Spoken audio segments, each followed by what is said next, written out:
everybody. I'm Fiera Luna, and I play games on the internet. Tonight, we're actually doing something a little bit different. Y'all seemed to like it when I did a fun little crochet stream. So guess what? We're doing it again.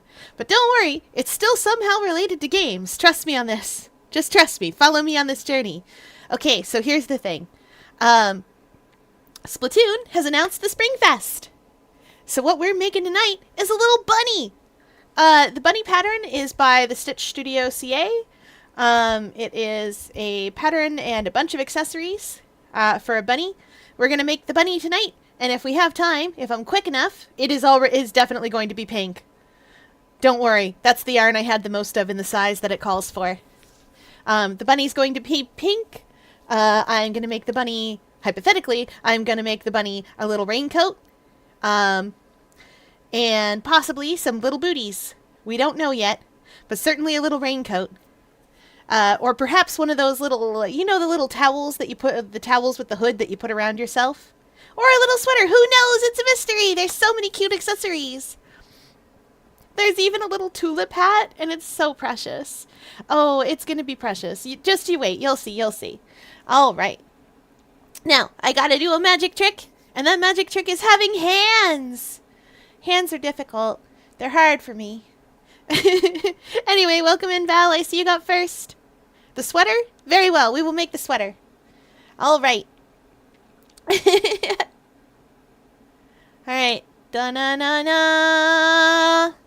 Hands! They're hands! Anyway, I am once again definitely not Ratatouille piloting one of Aquarium's staff. I would never. Crazy. No one would ever do that. Definitely wouldn't do that. Totally wouldn't. Anyway.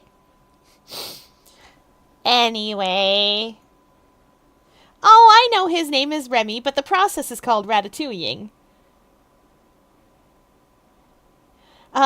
Now, this pattern calls for a 6mm hook and blanket yarn, which is quite bulky.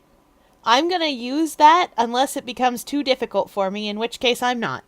My stitch tension is extremely tight, and sometimes I have to go up a hook size or two to make patterns work out. It should be okay. We'll see. We'll see how we go.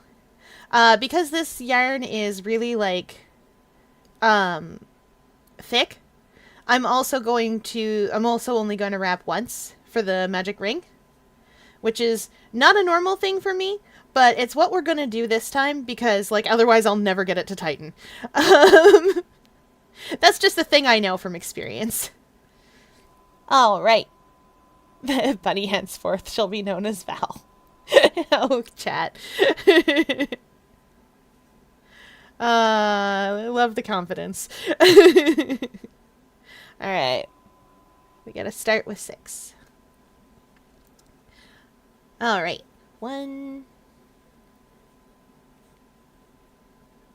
2, 3. Oh, it'll be a miracle if I can work into that first one again, but we'll see. 4, 5, and hemlo. Oh, the tail's caught. That's why. Oops. 6. When you do a magic ring with only one loop like this, you can just tug on the tail and it'll close. It'll definitely, and it'll, hello? Hello? Magic ring, hello? Oh no. I broke it already. This is why I don't usually do just one. Let's try this again. Because you got to be a little bit loose with it when you do it that way. Alright, let's try this again. I've been doing this for a long time. You'd think I'd have magic rings down. I make the joke, but that's just my stitch tension getting me. This yarn does not agree with my stitch tension very well. So we're going to have to be a little bit loose with it. We can do that, though. I'm cool. I'm cool. I can do this. That should be loose enough. I think. 1,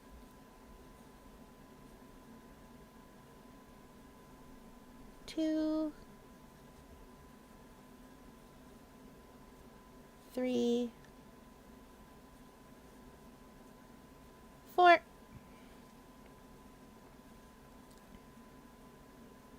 5, and 6. And if that doesn't work, I'll grab a size 8 hook and we'll move up like that. Come on. Come on. What's going on in there?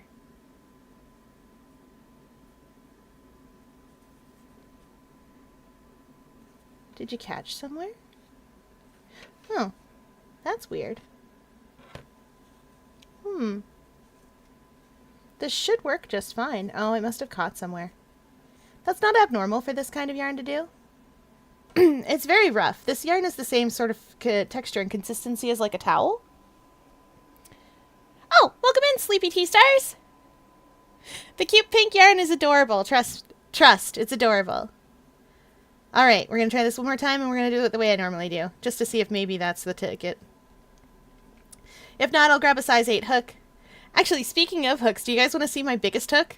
I have a big hook. I can show you the difference between my biggest hook and my smallest one.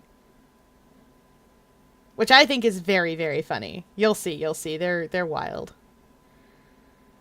Okay, definitely super loose here. Okay? 1,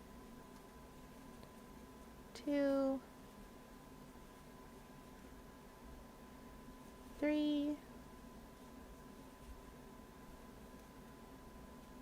4. That felt a little tight. 5. All right, let's try this.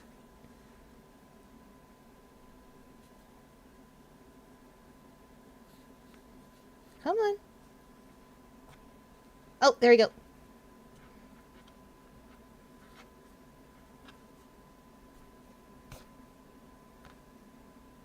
Darn it.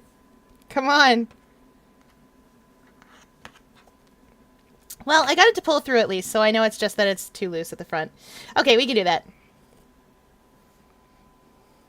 I just have to be way looser. Okay.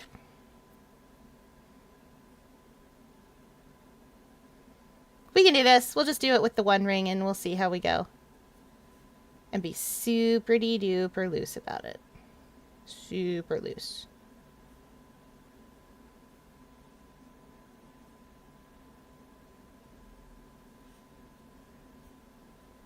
That first stitch. 1, 2, 3, 4,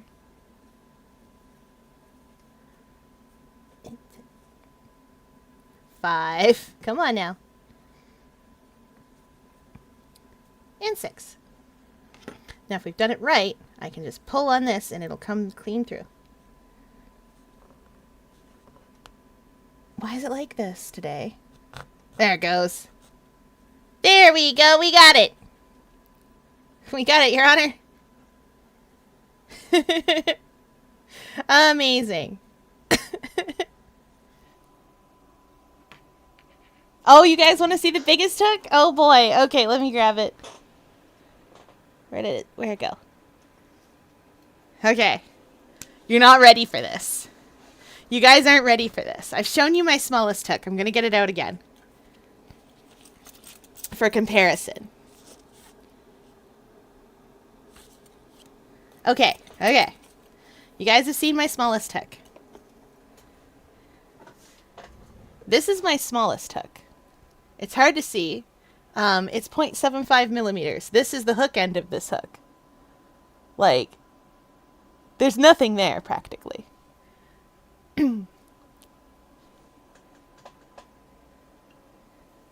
This is my largest hook. It's 35 millimeters. Comparatively, this is the baby. Well, this ginormous monstrosity is for crocheting like t-shirt yarn, which is yarn that is so big, like it's almost as big around as the hook. You use it for arm crochet. The way that you use this hook is you see that little bevel in there. You hold it like this. This is the rare hook that I will hold fork and knife style. You hold it like this. You hold your yarn over here. And then you just kind of like go at her like that. You can hold it this way. It's just significantly more difficult. And it's super big. And if you work a blanket with this thing, you're done in an hour. It's so good. You can finish a whole blanket in like an hour because this thing is so big. Whereas this thing, if you break it out to work with, you're going to be like 6 years finishing a single shawl. Anyway, that's my chunkiest boy. Right, to date. There are bigger hooks than that. For bigger yarns. Someday I'll work with one of those. I also have a 25mm hook, but that's for crocheting super bulky stuff. And I think it's in with one of the blankets I'm working on, and I'm not sure which blanket it's in with, if that makes sense. So, somewhere. Oh yeah, I need a stitch marker for this, because this yarn's hard to find the stitches on. That should be...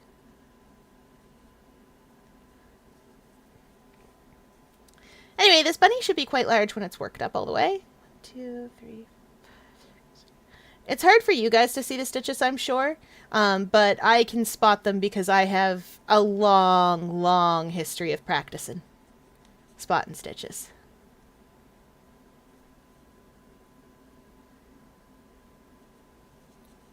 Two. Now, this does call for the head and the body to be made separately. Where is it? Is it there? Yeah, it is. And I normally don't do that for my plushies when I make them. I normally just go body up and then close off the body part and then make a bunch of stuff past that, like make the head up from there. So I can skip the sewing. Is that right? I guess we'll find out.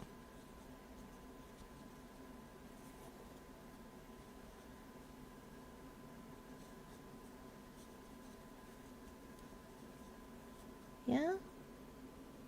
1, 2, 3, 4. Yeah, it was. Okay. Yeah, my stitches were quite loose, so that makes sense. Anyway, we're increasing out to 12. Because we can. And we have to, per the pattern.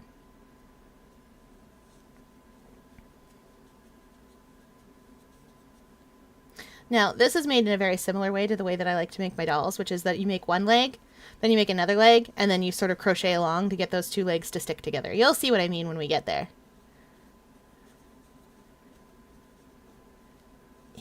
Get out of the way! Stitch marker.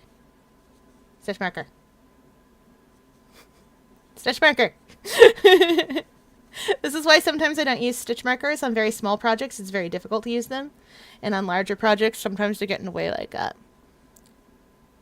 Also, don't do my bad habits. My bad habits are bad. Is that stitch marker in my mouth? Yes. Should it be? Probably not.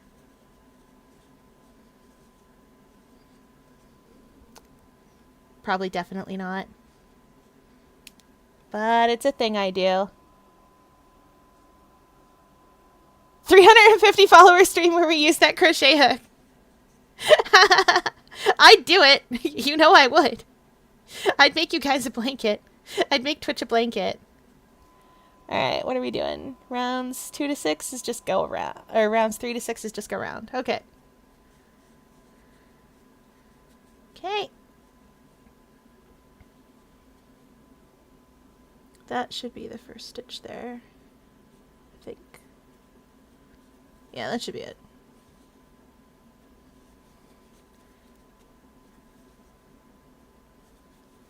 Three. Yeah.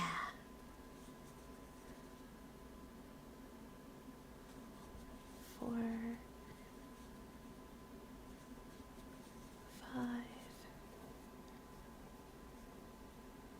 There we go. 6, 7, 8, 9, 10,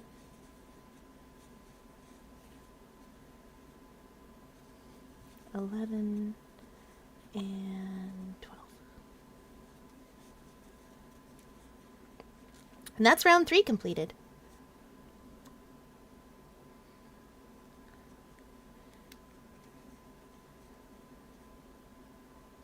Yeah. There we go. So, it gets a little easier as you go to see where your stitches are, because it starts falling into a rhythm and a pattern, and you can kind of tell, just by feel of it. I'm going to need so much stuffing for this. Don't worry, I have a 64-ounce bag of stuffing. If you're not familiar with how big a bag of stuffing that is, imagine a pillow, like for your bed. Now imagine 2 of those pillows. That's how big the bag is, roughly. It's a great big chonky lad.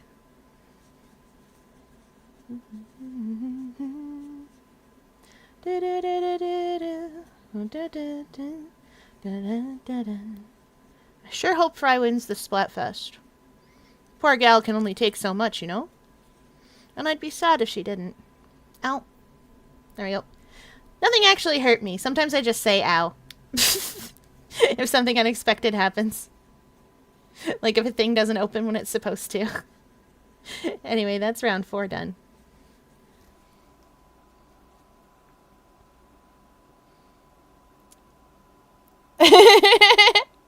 A blanket, nice vibrant green with black accents. Ah, yes, the necromancer blanket. No, I do it too. I think it's a siblings having thing. Like, sometimes if something unexpected happens and, like, your siblings are nearby, you just say, ouch. Usually nothing comes of it, but sometimes your parents are like, sibling, what did you do? And they're like, nothing! And then, you know, things happen from there. Keeps us all on our toes.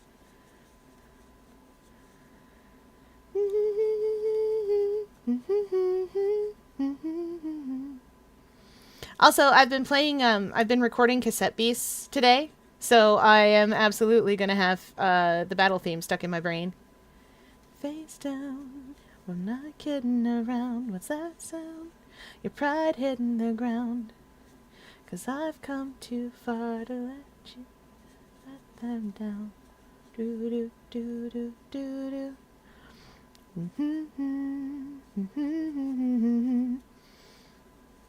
Okay, where am I at? I need to be at round 6 to start the next part. 1, 2, 3, 4. Are we at round 6? Doesn't look like we are. Maybe I'm crazy. Yeah. There's the magic ring. 2, 3, 4, 5. Oh, maybe I am. 2, 3, 4, 5. No, that's round 5. Okay. One more. Actually, I can see from here. 1, 2, 3, 4, 5, 6. Yep. Okay. Good. Honestly, as long as they're even, it's fine.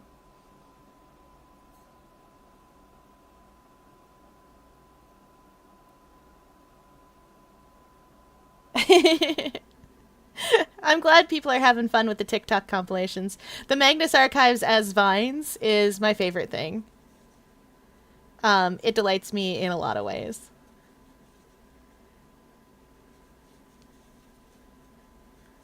Oh yeah, I should show you guys my button jars. I mean, I have a couple of them out, because I need buttons for this, because it's a toy that's big enough to need it. I have a big old button bag full of miscellaneous buttons. And it's chonky. It's a freezer bag full of buttons. But for my larger buttons, and for ones I want to keep separate because there's something special about them, I have button jars. Okay. That's leg number 1. I'm going to lose that immediately. Just you wait. Anyway, this is button jar number 1. These buttons are out because they're all made of wood. That's why they're kept separate. They're varnished wood. And this is button jar number 2. It's kept out because it's cute. It came like this. I have another one of those button jars with the big button lid that is entirely purple buttons. But that one, this one with this color buttons, goes really well with this fluffy yarn that I like to use for Easter stuff. See?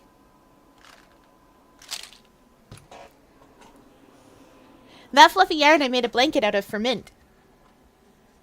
It was a labor of deep compassion because that fluffy yarn is eyelash yarn. And I don't know if you guys know what eyelash yarn is. You don't want to know what eyelash yarn is. It's awful. I promise. It's a bad scene. It's difficult to work with. We're going to work with it tonight, though.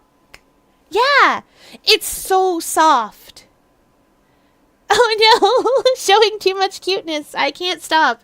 I am too cute. I am making a thing that is entirely too cute. It's gonna happen. It's just gonna be how it is. We can't help ourselves. Aquarium staff can help me. No, they did help me. They got nice things for me today. They got me a funny little pizza. It's a single serving little pizza. Oh, I see why this was difficult. Okay. 1. That's not actually 1, don't worry. Okay. Now we make sure that stitch is nice and loose. Very good. 2. 3. Yeah. 4.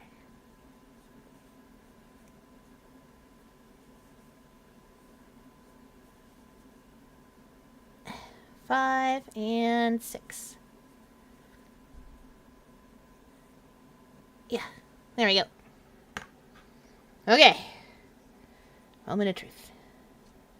Pull through. Amazing. First try. First try. Just like in the video games. Okay.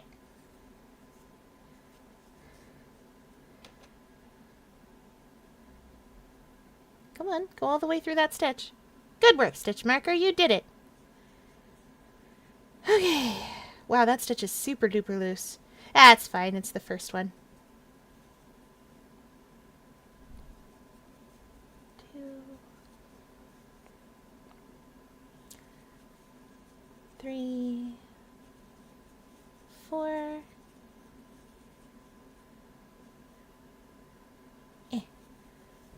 5. 6.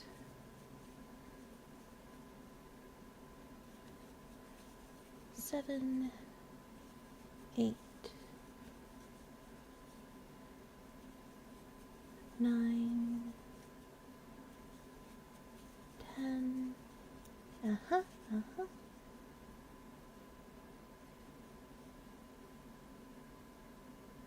Wait, what? Did I cast on too many? Or did I...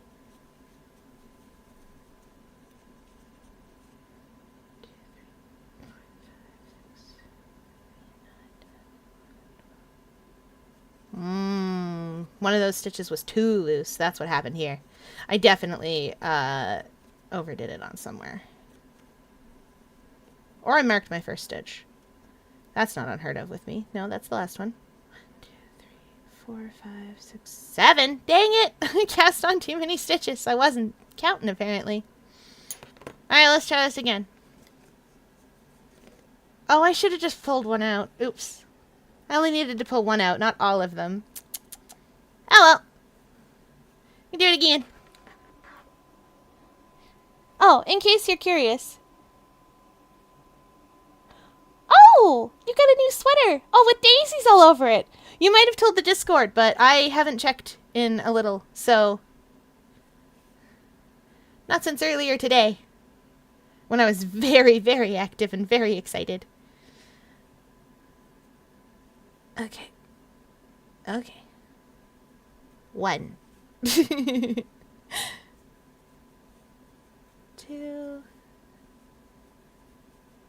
3. 4. 5. And 6. That better be 6. It is. Oh, maybe I worked in the top part in the wrong part of the stitch. That happens to me sometimes too.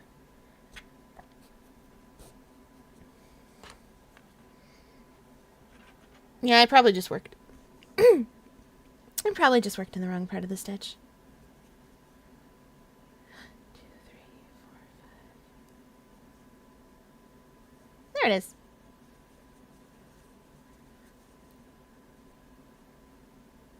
Two.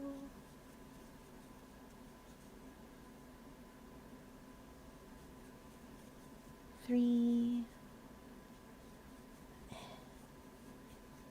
4.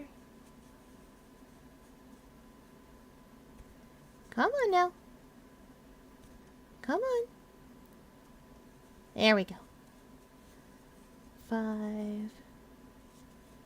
6.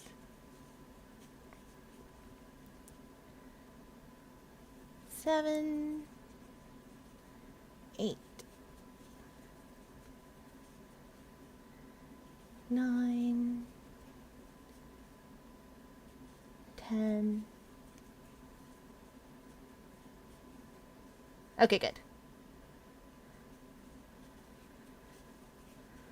11 and 12. And now we're back around to the start. Where we should be. Now, you're probably wondering why I'm leaving such a long tail when I could cover the whole thing up. That is to give the feet a little bit of stability. I find that crochet things that I make that are freestanding have a longer tail just stuffed in there to make the feeties be a little bit more firm at the bottom, which is what I've done to this leg. Come back here. I need you for reasons such as marking my own stitches. I'll never find my way. Yeah, I was very excited. Oh, daisy sweaters are cute, though. I made my grandmother a blanket once. Nanny got a blanket with a yellow flower pattern on it. Like with granny squares that had yellow water lily flowers on them. So I did up green squares and yellow fleurs. Turns out I picked the exact correct shade of green. The shade of green that even if the clothes didn't fit, Nanny would bring home shirts in that color. And things in that color because she'd just alter them on the sewing machine and make them fit because it was her favorite color. Aww. I don't have that blanket anymore because I gave it away to my nanny, obviously. But it was a good blanket. Whoop. This is row 3 that I'm on. Yeah. There we go. And we've come around to the last stitch.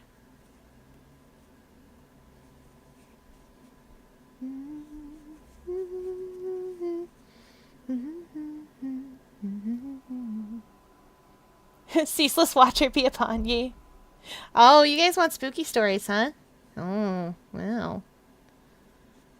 I got spooky stories for you.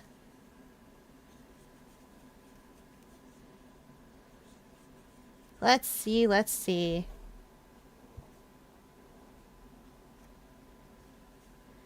Let's see.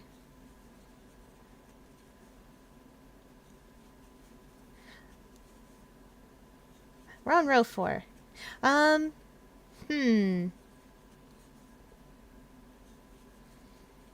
You guys have already heard me talk about Old Joe, the cryptid in our area. One of the cryptids in our area. We have more cryptids in our area. So the story goes that you had to be back in before dark. Otherwise, old Joe would get you. Now, the thing about old Joe is he was a real person. And not even like in a like, oh, back in the 1800s, there was a real person by that name who really did some things. No, he was the real dude, like alive when we were being told this. And he just had anger management issues, so he would sometimes just like he'd get in a fight with his wife, and he'd just like stroll out into the woods for a little while, and like he was plenty capable of surviving out there, so he'd take an axe and a couple of other things with him, and just like go do stuff. And we as little kids got told, you gotta get in here, else he'll get you. And our parents would make him out to be some kind of like axe murderer in the woods. We were never in any danger from him. Like, that's the funniest thing about all of that, is we were never in any danger. He never hurt nobody. And like, I just can't. I cannot. What a weird cryptid for us to have. 2, 3, 4, 5. Wait, what? We're not on row 6 already. I'm crazy. 4, 5. Yeah, okay. Yeah, here we go. This is row 6. I was crazy.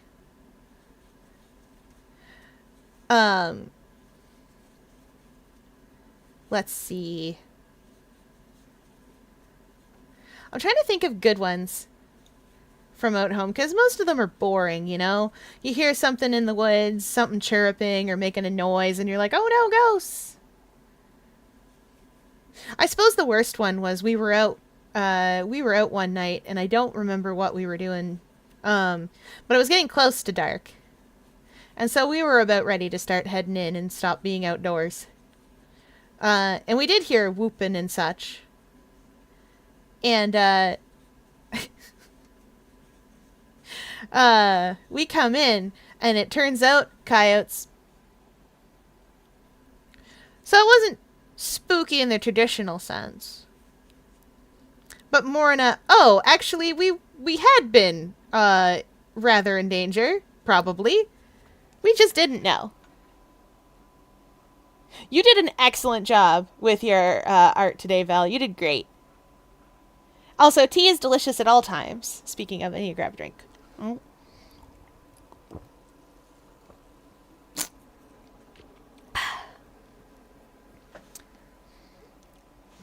You did amazing. Especially what with the spiral and all. All right. Now here's the fun part. We're gonna work the next part of this. This is going to be tricky, and if you're new at working yarn and dolls and things, this is going to be particularly hard a step for you. Crochet tea and horror stories. Well, my mic is here apparently. Okay. Oh yeah, right. We chained 2 here. 1, 2. That's technically the end of round 6. Join your second leg to the first leg. Okay. Now what we do is we come over here to this leg.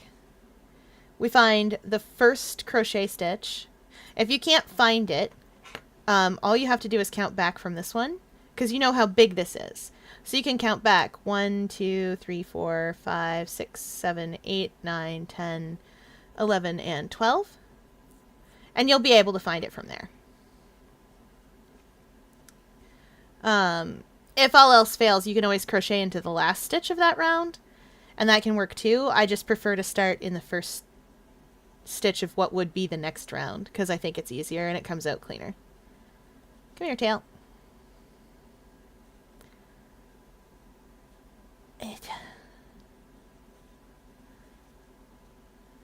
Alright. There we go. 1. Do I need any increases? Nope. 2, 3, 4, 5, 6, 7, 8,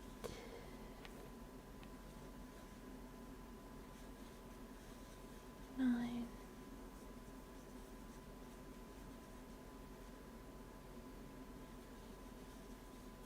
10, 11,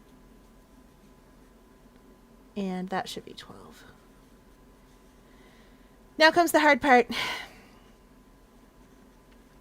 The hard part is figuring out where your chain stitches are now. Because you're going to have to work into both sides of them. So it's hard to see, but there are some chain stitches here. There's 1, 2. You have to work into both sides of this. So this one and that one here on my way back around, and then these 2 here, and we'll have a new start to our row, like a new starting stitch for our next row. And then we'll work rounds to make the body.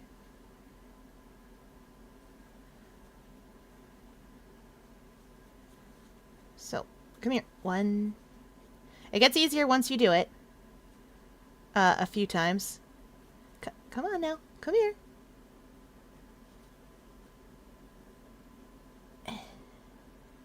Two. There we go. There we go. And I will say, this beats sewing up a hole in between your, like, where you join the legs. It beats sewing the hole later. That's why we're doing this. Oh, this bunny is going to be quite large. These are its legs. It should come out to be about yay tall. Give or take. Yay tall. So about... What is that in freedom units? 9 to 12 inches, depending on my stitch tension.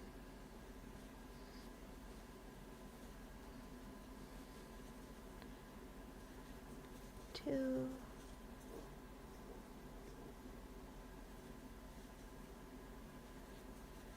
3, 4, 5, 6, 7, 8, 9, 10. And if I've done this right, this should be 11 and then 12 where my stitch marker is. 11. Come here, stitch marker. 12. Oh boy, right. This is why this part's hard.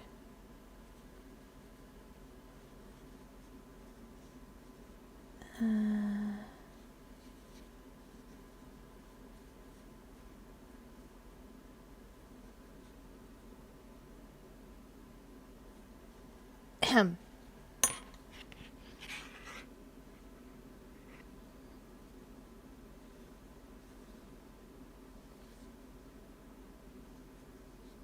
There.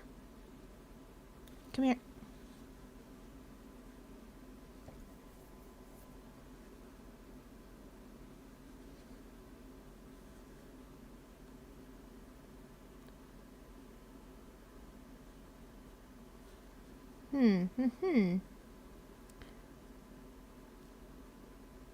It's right, sort of right there. Just gotta find where the hole is actually at.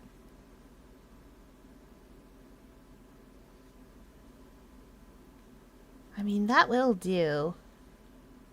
Yeah, alright, that'll do.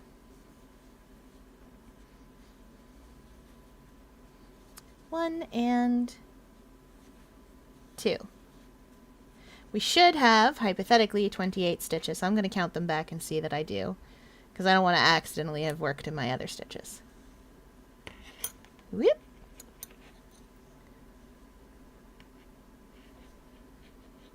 Ah, stay there. Alright. 1, 2, 3.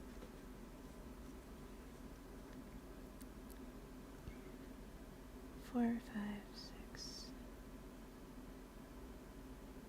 Just gonna trust myself. I've decided I'm going to trust me. And trust that that is a stitch. Oh, welcome in, Hadley B. Gamer. We're crocheting tonight. I Twitch chat asked me for this, and so here we are. All right. Now we should have 28 stitches. 6 and then an increase. Okay, yeah, I know where we're going with this. 1. This should fall on the hip. 2, 3, 4, or maybe it won't. 5. No, it will. Yeah, okay. I see what we're up to here. We're shaping the bunny. Oh, come back. I need you. Whoop. Now, where am I at? 6, and then an increase.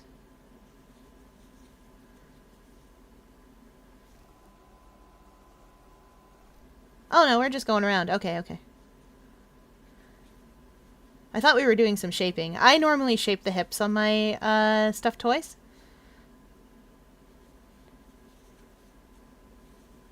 But this isn't my pattern. 3, 4, 5, 6. Then an increase.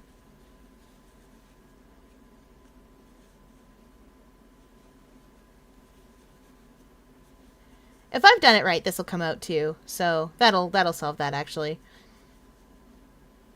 2, 3, 4, 5, 6. I said 6. Come on.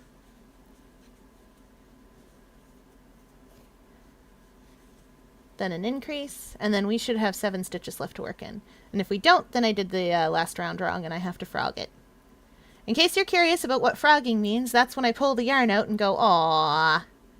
2, 3, 4, 5, 6, 7. Yeah, we did it right.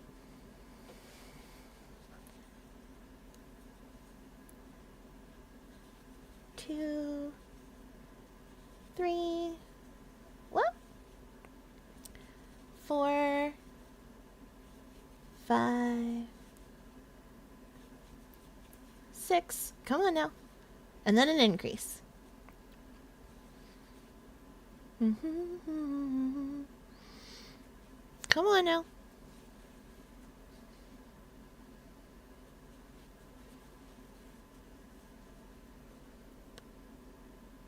There we go.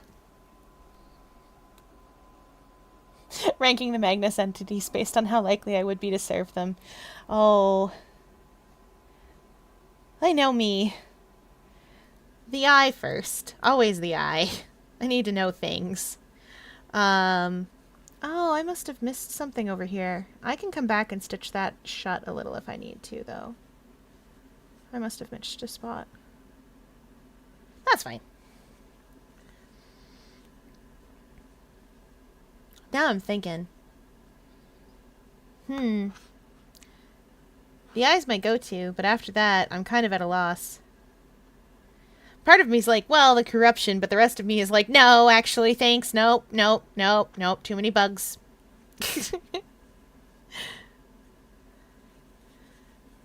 Alright, where are we at now?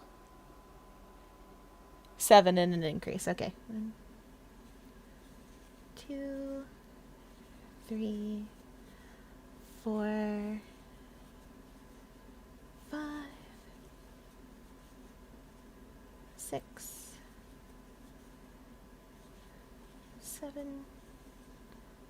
This is going to be 32 stitches when it's, or 36? Yeah, 36. That's 7 and an increase on this pattern.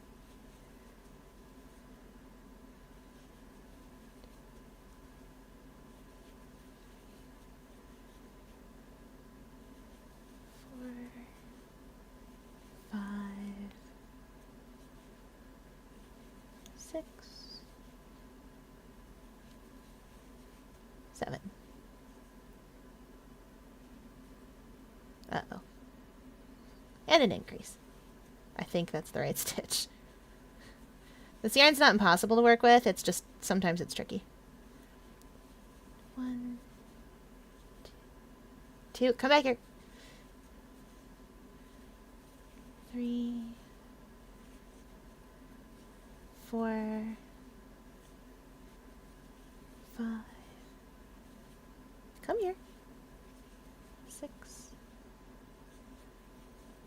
7, and an increase, and we should have 8 stitches to work in if I've done this right.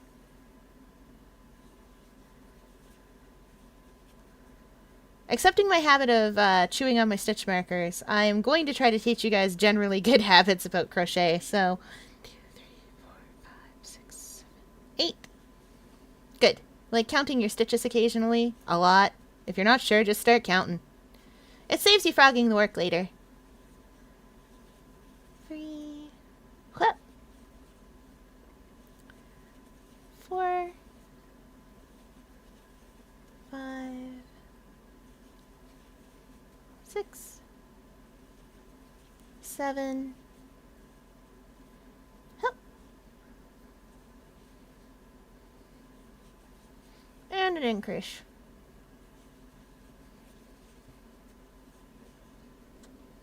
Amazing. Welcome back.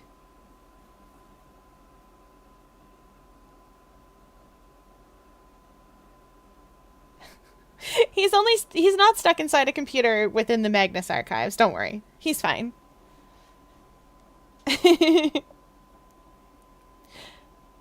I will say, the web frightens me, but it's because of what is representative of it.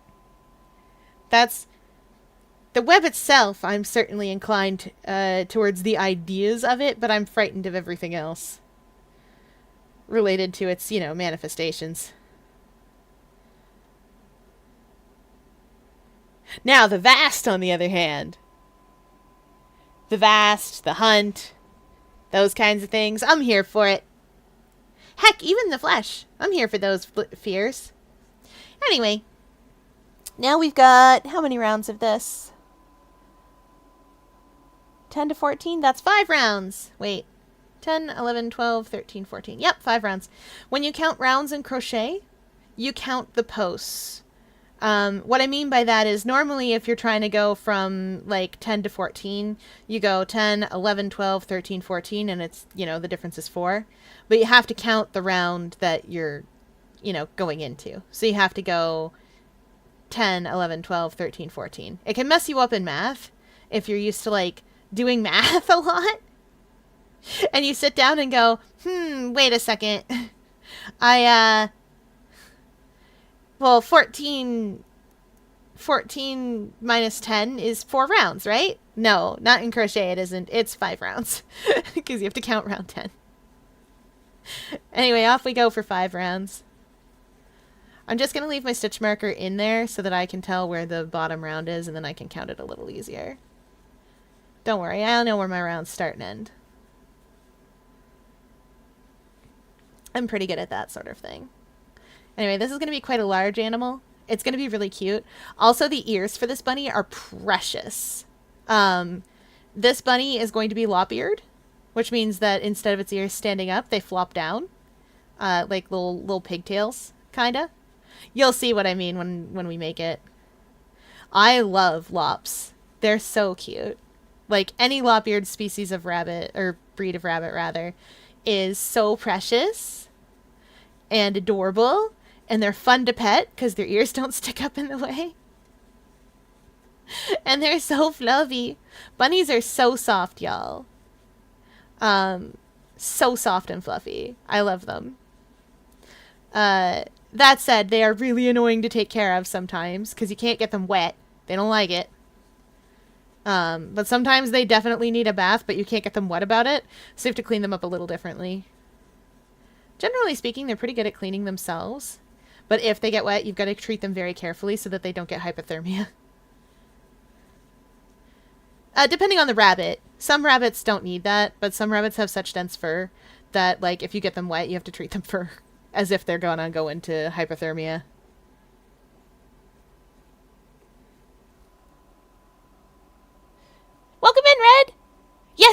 going to be a bunny. It's going to be a very cute bunny.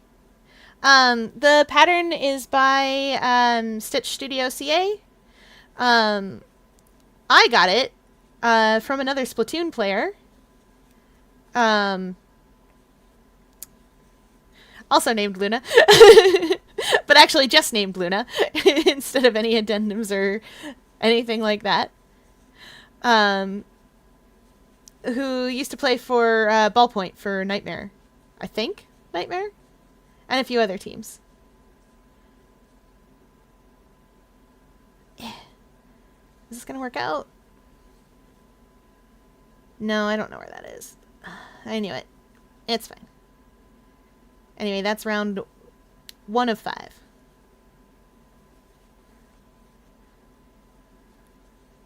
This is going to be a lop-eared rabbit. It also has little accessories to make, so if we get through the rabbit fast enough, I'll start making some accessories. Plan is to make a raincoat, because you see, I've got some yellow yarn that's about the same size as this. I've got my little button jars at the ready. My little button shakers. And my personal favorite little button jar. So we're going to have lots of variety. Yeah, just hopping along. This bunny also gets a tail. Among other things, which I think is really cute. And adorable of it. It's made very similarly to the way that I start dolls off. So you start with one leg, you finish that off, then you start with the other leg, and then you just crochet them together so that you don't have to sew up a bunch of holes later. Or do a lot of sewing. The head is made separately and I'll have to sew it on, which is fine. I don't normally do things that way. I usually just crochet all the way up to the head. So I just come in and then go back out. But sewing the head on can make it line up a little more evenly with the body and makes it easier to add things like safety eyes. And a lot of folks use safety eyes for their toys. I don't. I prefer to use buttons. Though if I'm making something for a very, very small child, I'll have a tendency to embroider the details instead. Can't swallow embroidery. Usually. So like little kids who are young enough that they're going to put everything in their mouth. Safety eyes are safe for that. But also I could just embroider it and be done with it. Can't choke on embroidery normally, so extra safe. I also have a tendency to make all like the little arms and legs and stuff first, and then stitch them together like they're rag dolls. So that, like, if I made legs for something like this is fine. If I made arms for it, instead of making the arms separately and stitching them on, I'd make the arms first, and then when I come to the round where I want to put the arms, I'd, you know, set the arms in place and then just crochet across through the whole thing. It holds it more firmly. And I find that it's basically impossible for kids to break stuff like that. Because there's so many layers of extra protection. Than just like a simple whip stitch. Source. I made a cat from Peg Plus Cat once for a friend's kid. And it's been...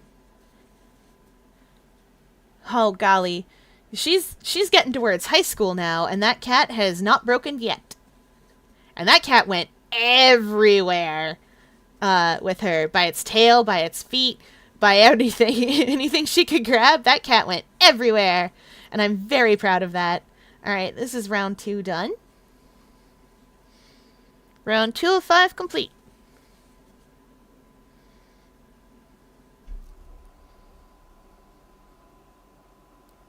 Yeah! You see that pastel button jar? That's me, IRL. Yeah, Cat was adorable. I didn't know much about the show, and I still don't, to be completely honest. But, like, I think the designs are really cute, and they were really easy to reproduce. I normally make my own patterns, but I wanted to make this one for a little while, because I thought it was adorable, and I just hadn't had an excuse to sit down and make it up. And it's April. I know Easter's past, but I don't care about that, because Springfest is coming! Oh, I'm so excited! Springfest is coming, and Fry might actually get a win. I doubt it, though, because bunnies are going to be the most popular option. You know they are. Poor gal can't catch a break.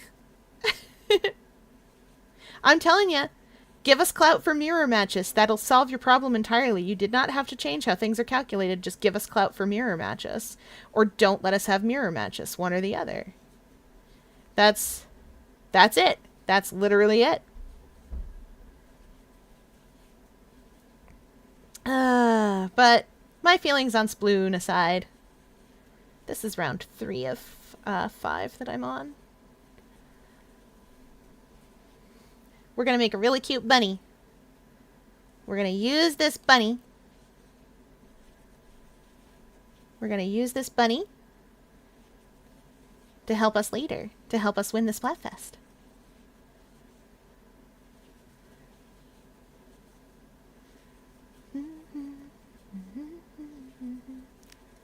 I don't have the right things to make a little fry outfit for this bunny, but if I did, you better believe I would. I know, I'll get the copium. I think I remember Super Y. I think Super Y was like a Wonder Y spinoff or something similar. It was just like science themed. The bone apple teeth, of course. I don't know. We got $2 apple pies at the store right now, and they're like not like the little baby ones. They're like full-size pies. I know, because I brought home like 2 of them. Because I was like done, hungry, need pie.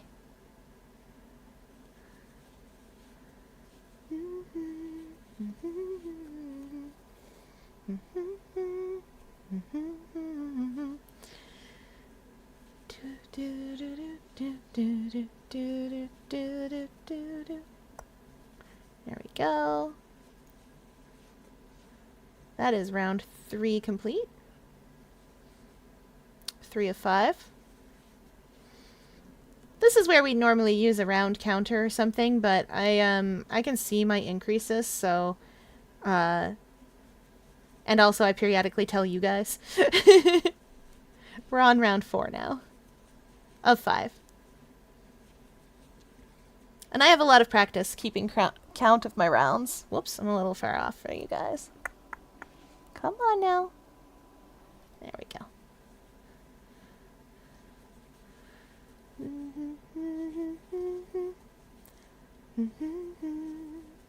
I gotta get a different song stuck in my head. I don't know what it's gonna be, but I gotta get a different song stuck in my head. Also, you can see me pulling on this from time to time. I do love a center feeding yarn cake or yarn ball because it doesn't roll all over the place or have to spin around or whatever. You can just, it stays still and you can just pull on it. I have like yarn ball holders and stuff that I use where what you do is you put the yarn inside and you can just tug, and if it bounces around, that's fine because it's just bouncing around inside the container. And also I have those things because someone who is a cat and not allowed in here while I'm doing this will absolutely eat my yarn. I've been crocheting along and I'll just be going and going and going and do, and all of a sudden I'll be like, that's weird, why is my yarn wet? And I'll look down to the other end of my yarn and lo and behold, there's a cat going munch, munch, munch, munch, munch, kick, kick, kick, kick, kick, munch, munch, munch, munch, munch. She's not kicking anything.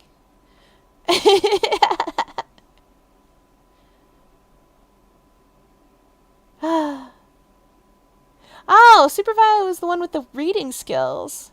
Huh.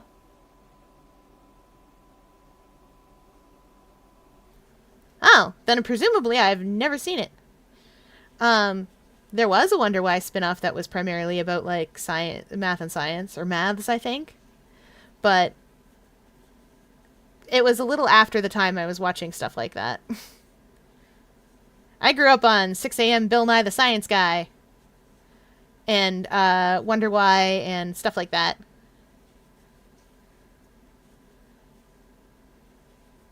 What else did we have? No, Fetch with Rough Ruffman was later than me. Carmen Sandiego, I don't think was. I don't remember when Carmen Sandiego started being a thing. I liked it.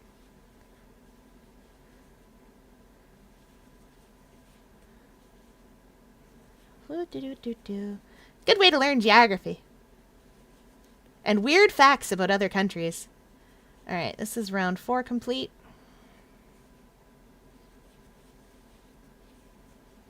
Oh, this thing's going to be quite big. I know I said 6 to 12 inches, or 8 to 12 inches, 9 to 12 inches tall, but my golly, this thing's already quite big. I know, right? I actually liked Fetch with Rough Men. It was fun. It was silly.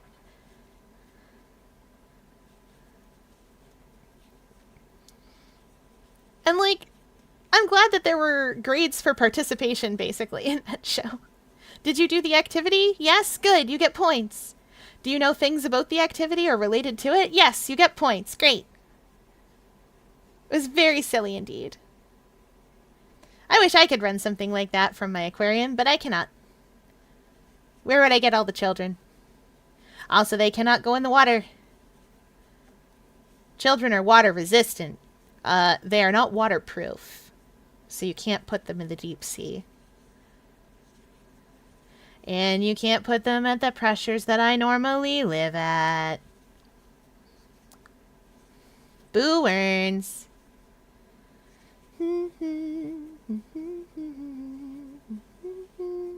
Aquarium staff has vetoed this before. You either go out in your travel tank, they say, or you don't you don't get to have fun with human people. And I go, but... And they go, no, they can't survive at that kind of pressure. They'd be crushed. And I go, they wouldn't have to be sad. And they go, that's not what we meant by crushed, and you know it. And then I bloop into my tentacles like that one shy Dumbo octopus and pretend I don't know what they're saying.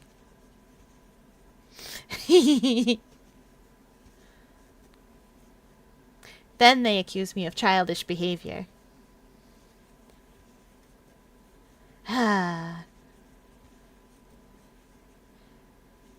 It's okay, that's how you get shrimps. They give you shrimps until you talk again. Or until they think you're too full of shrimps. Okay.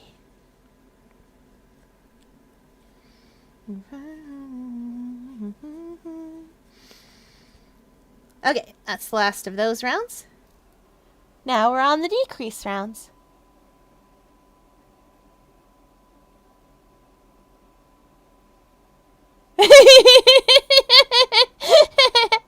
Just filling up. Oh, I remember Zaboomafoo. I wasn't quite young enough for it, but I really like animals. And Zaboomafoo was the same, it was those two, but like with the little puppet. I don't think I saw Wild Kratts. Or rather, I must have done, but like I don't remember it as nearly as well as I remember Animal Junction. Okay, what's next? Oh. 7 and then a D. Yeah. It still holds, and so does Zaboomafoo. They still hold as good educational content. 1, 2, 3, 4, 5, 6, 7, and we're going to do a cool trick called an invisible decrease. Where we go like this. 1. We're going to try anyway. 2. Come on. There we go. Bang! Invisible decrease. 1, 2, 3, 4, 5, 6, 7,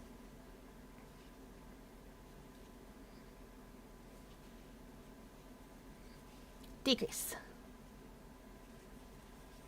1,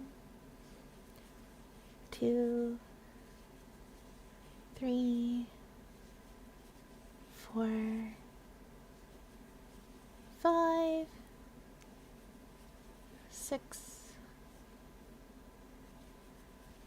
7, and a decrease. Come here, you. Come here, you.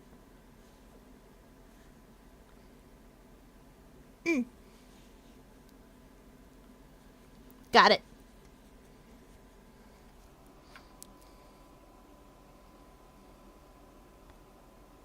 Dinosaur Train? I've never even heard of Dinosaur Train. What? I don't even know what Dinosaur Train is. I've never heard of it, and now I want to. Dang it. I didn't, oh. Makes me wish I'd done my thesis. 2, 3, 4, 5, 6, 7, 8, 9. Yeah, that should be right. 1, 2, 3, 4, 5, 6, 7.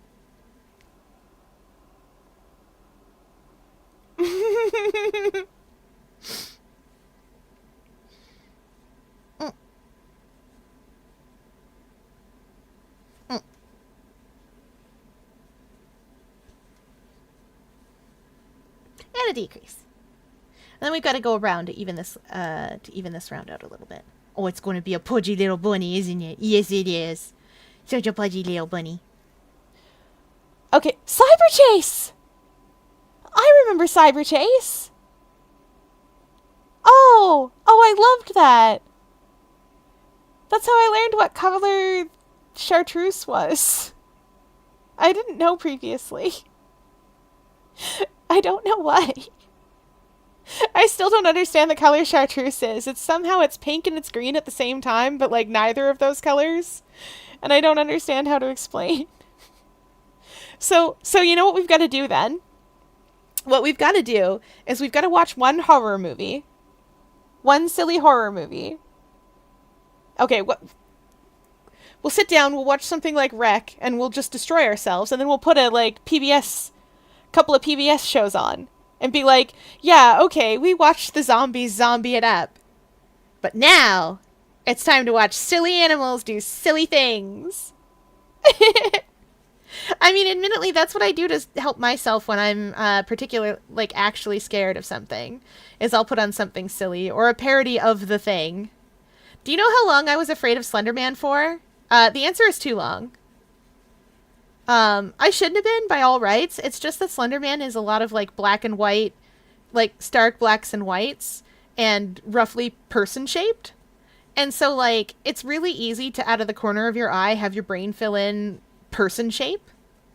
Oh, like when I was quite young, I saw The Ring. I was old enough to drive, because we saw it in theaters. So I saw The Ring, and I I used to have, like, you know, a hanger on the back, like a little coat hanger thingy on the back of my door, right? And so I would hang up, like, just stuff I wasn't wearing. And the night that we saw The Ring, I had forgotten that what I'd hung up there was sort of a long white dress. And it was either a black towel or a black shawl or something like that. I don't remember. It doesn't matter. The important thing is I woke up in the middle of the night in a panic, because there was just enough light. It was a bad time. I was okay once I saw the making of for The Ring, because, like, everything was much, much sillier after that. Because I'm like, okay, actually, like, she's having a great time. The girl playing Samara is having the most wonderful time. She's having so much fun. I can't be mad. I'm not going to be afraid of this. I've never seen, like, the little thingy. It's fine. We all know Arthur.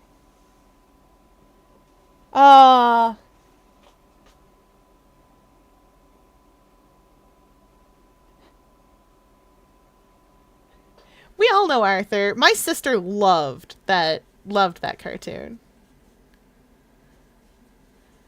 I remember when they tried to make a 3D version and everyone was like, why? Why, though? What are you doing? Come on now.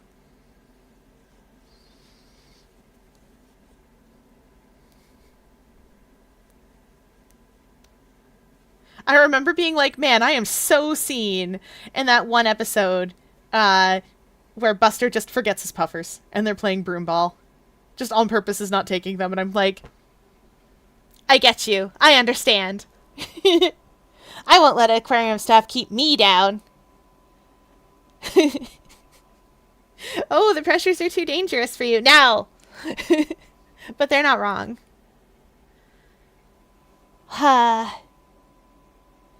Okay. Now what are we doing? 6 and then a decrease? Got it. Okay. 1, 2, 3, 4, 5, and 6. Then a decrease. Sure hope I have enough yarn for this. It didn't occur to me. 1, 2, 3, 4, 5, 6, and then decrease.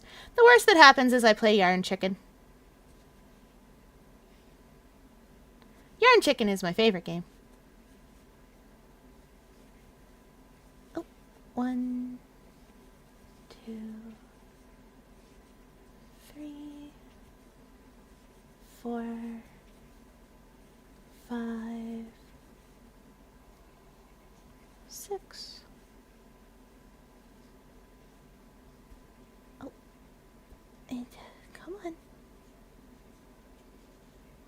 Then a decrease. Bang! 1,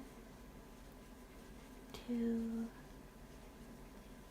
3, 4, 5.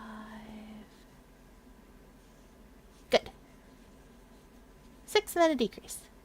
Come here, you.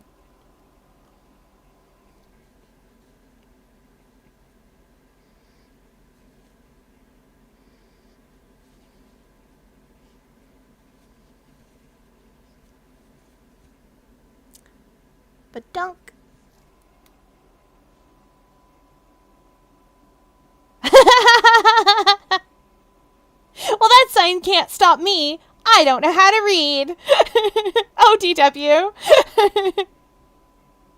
No, the best thing in all of Arthur was the entire episode where DW was trying to get to go to the science museum with them all. Because I remember that episode really strongly and being like, that's so silly. Trees aren't just blowing on you. And it was a really good way of showing, 1, how misinformation spreads, and 2, how people can spread misinformation to further their own agendas. So the end of that episode ends with, it ends with, well, I hope, DW, that you understand how all your experiments were completely wrong. No, I only had one experiment, and it was to get you guys to take me here. And, that was the whole thing. That's why she was doing it. And I remember that so starkly, because, it's played for laughs, but that is really a thing that happens, that's just a thing that happens regularly, even in the adult world. Where people are just like, I'm not doing that. I don't think you understand. You did what I wanted. Yep.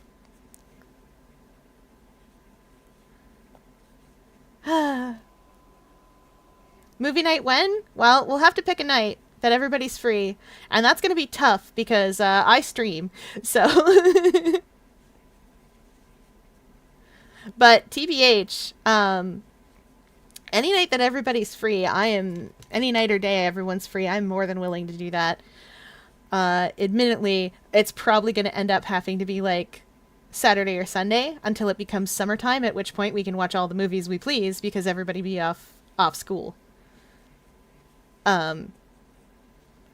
And or work? I don't know. It'll be movie day. Because I do love a good horror flick, and those are better watched in the daytime. I know you're thinking, man, you should watch that at night. And I love watching horror movies at night. It's true. However, sometimes you just need to watch them in the daytime, just to be like, yep, we're fine. Everybody's fine. Nobody's lost their minds yet. And sometimes you watch it and then you play a big old game of Tetris or Luminous or something along those lines that's like a puzzle game to get it out of your short-term memory so that you don't have to worry about it later. All-nighter for PBS Marathon.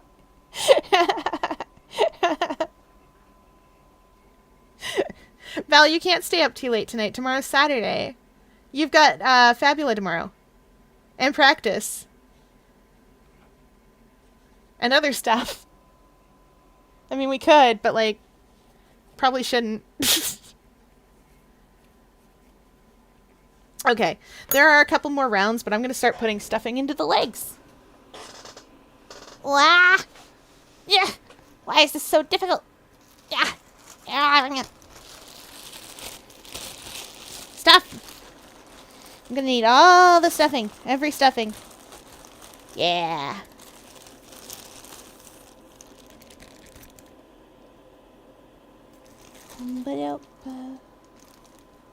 Okay, that's the last of that bag. That's okay, I got a 64-ounce bag waiting in the wings. There's so much stuffing. It's like a cloud. Like grabbing a cloud. Your words don't affect me. I don't know how to hear. Funniest thing that I see little deaf kids do is like little hearing kids, little deaf kids also don't like to listen to their parents. So what they do is adorable, first of all. They turn it. You'll see them. I'm actually going to sew up this hole now while I'm thinking of it. You'll see them turn and like face away from where their parent is signing. Because they don't know how to hear. So if they can't see you, it's not their problem anymore.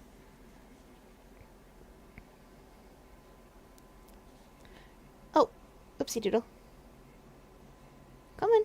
We only need the one stitch, and then you're done. I'll finish you off and it'll be okay. Come on. Come on now. You guys probably can't see what I'm doing, but there is a darning needle in here.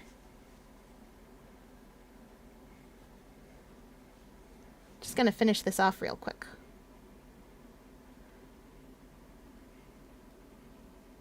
Oh, I need the sharper one for this. Yeah, that'll do.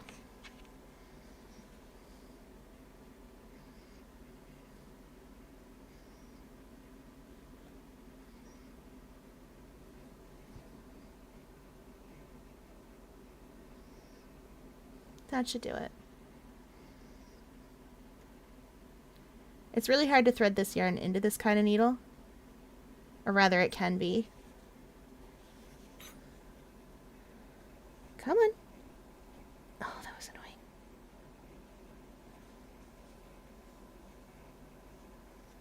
Okay, once that's stuffed, I'm going to take that back through, and it'll give it a little extra hold. And now we stuff our legs.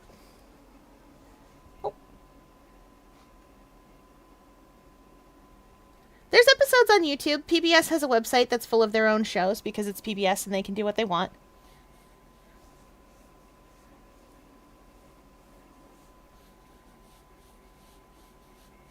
Oh, this is going to take all of my stuffing. Oh, no. It's fine. I like a fairly well-stuffed plush, but I don't mind if this one's a little squishy. If you're making something smaller and you can't just stick your whole hand in like I'm doing, you can instead use scissors to help you out. Scissors are the back end of a crochet hook. Because scissors are quite blunt at the top. Like, obviously scissors are sharp, but they are quite blunt at the top, oftentimes. Okay. Okay. That's that. We're gonna need more stuffing. More stuffing for the body, otherwise it'll squish so flat. More stuffing for the body. You know what that means? It means we open up the other stuffing bag. The other stuffing bag is 64. Come here, you. They're so big. It won't fit on camera. It's so big. There's no way it's fitting on camera. My 8-ounce bag doesn't fit on camera, you guys. This one's definitely not going to. Yeah.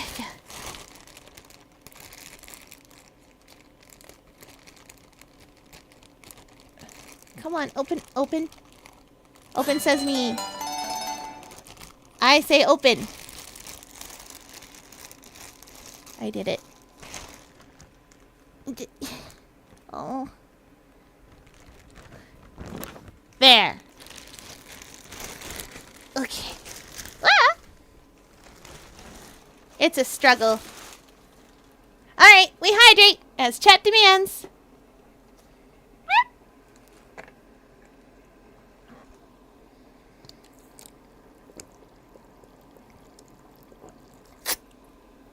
Delicious. Okay. Huh. This is the same stuffing brand, but it feels different. I guess it is a 64-ounce bag, though, so...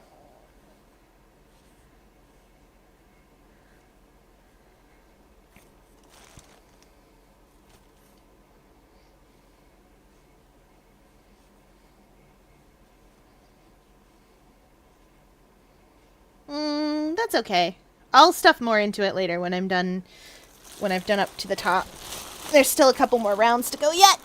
Wah! Yeah. Hup! I did it. Okay. But the important thing is this means I can stitch the last little bit of leg back into this. And it'll hold. Ow! Come on now. In you go.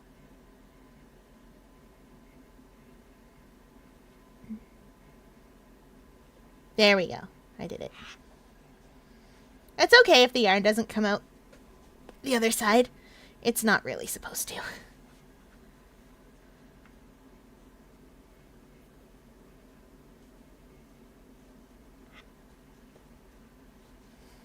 Okay, there we go.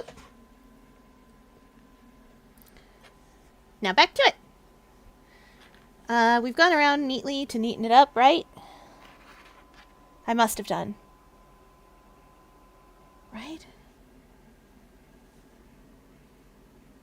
I can figure that out instantly, actually.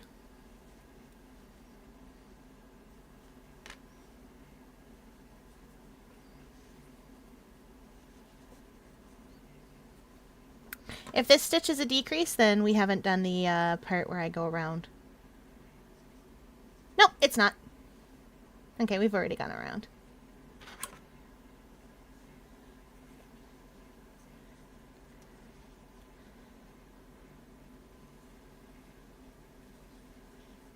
Okay.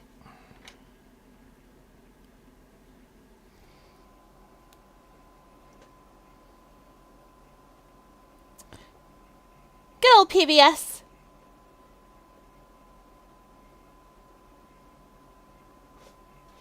Oh, I love Lost Media. It makes me so sad. Then again, they did find the Crackmaster, which was a very old short on Sesame Street. All right, now what am I doing? Around 5 and then a decrease. Okay.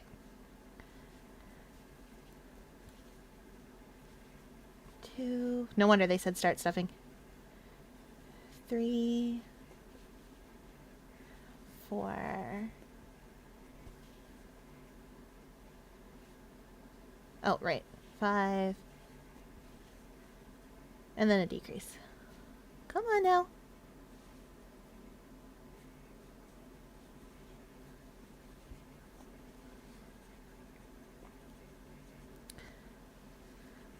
It's a little hard to work around stuffing. 2, 3, 4, 5. Well,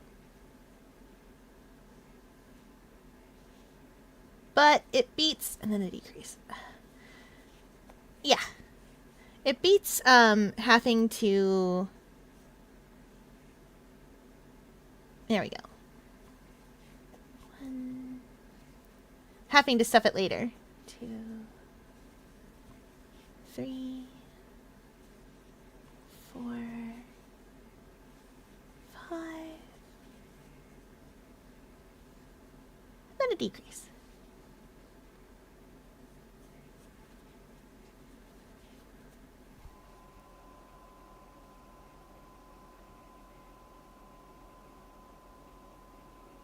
A bag full of fake resin teeth. Yeah, you can make it for real. Oh no.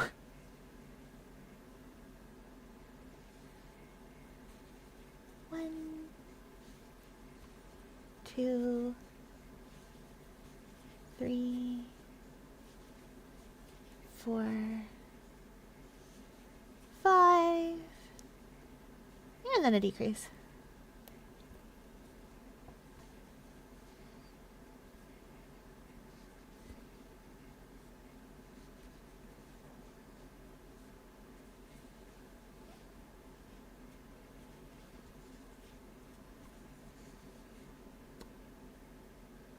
There we go. They have it all on Etsy, it's true. They got loads of nice things on Etsy. Okay. Teeth. Those dolls would have teeth. My favorite thing is there was for a while, and I think there still is, this trend of making dolls, and they have like these great big smiles, and what you do with them is you put your kid's baby teeth in there as they fall out. I don't know why. I'm not going to begrudge them for it. We have some wild traditions, but I have questions. I have so many questions. Most of them are you okay, humans? You don't seem okay. I'm okay. I'm a little octopus. But the rest of yous... A little octopus what's borrowing some hands. Grew some hands. Definitely grew some hands and did not just borrow somebody from aquarium staff and ratatouille them. Definitely not what's happening. Totally not. It's fine. Sometimes you secure the octopus, and sometimes the octopus secures you. That's how it works. It's trade. They're going to be very excited to put me in a laundry basket later, so that they can weigh me. I am 4 centimeters tall, and a laundry basket is an awfully big thing to contain an octopus in, but whatever works.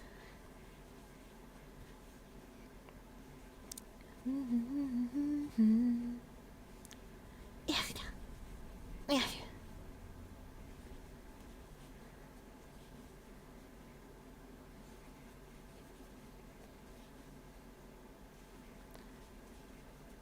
Okay, we're almost there.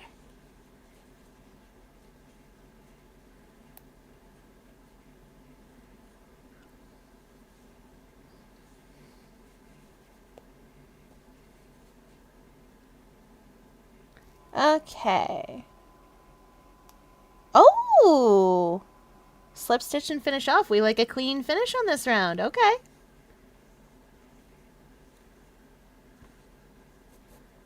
A short tail. Do I need that tail for sewing later? Nope. The head wants a long tail. aquarium staff, of course they have their work cut out. Cut out for them. It's important. They have a talking octopus, though, so I feel like that's probably fine. Just saying. Whoops. Right, this yarn doesn't cut super duper well. Actually, you know what? I don't have to keep that. I can just put it in here. Ho ho ho, I can be stuffing.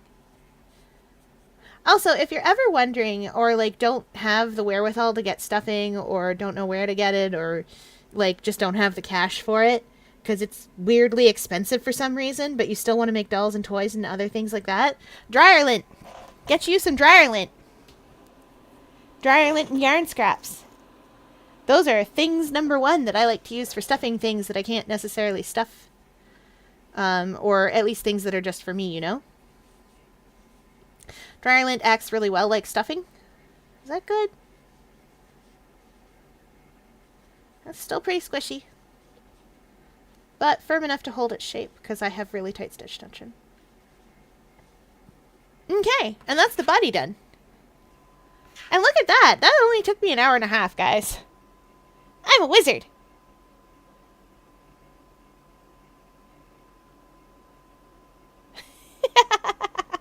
We pull up YouTube and search up the Magnus Archives, huh? Boom, stuff to watch. No. Alright, what's next? Oh, the head's quite large indeed. I mean, I knew that it would be, but it's quite chunky indeed. Alright. Well, let's get to it. We're going to set the bunny body aside for a minute. Actually, we're going to set it up nicely. Stand there. Or don't. I guess. Back to it then. We need another magic ring.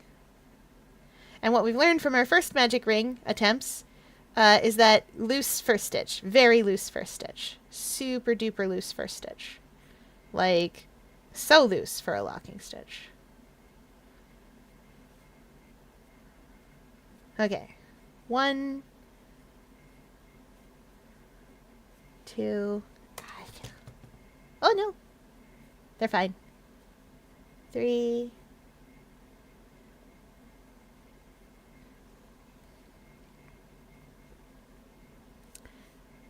4. 5. And 6. 6.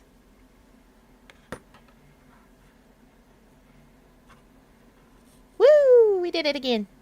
First try! First try, baby!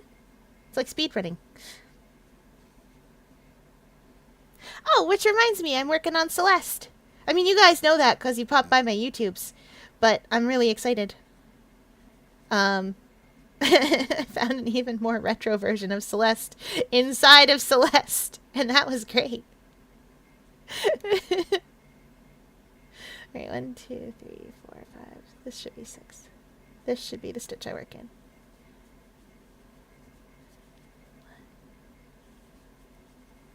1, 2. Are we increasing all the way out? Yeah, he doesn't have a pointy head. Oh, nice! I'm glad. I'm glad. I'm glad you've gotten even Aura Gem to listen to it. Like, everybody is going to end up listening to it at some point, because it won't shut up about it. I love it a lot. It's my favorite series. Did I skip a stitch? Nope. Okay, we're good. 2.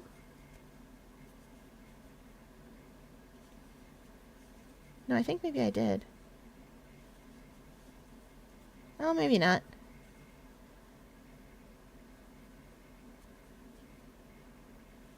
No, maybe we're good.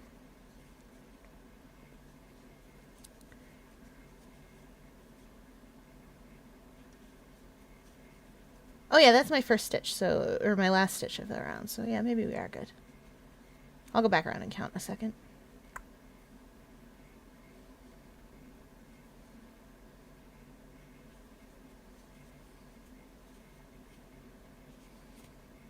No, come back.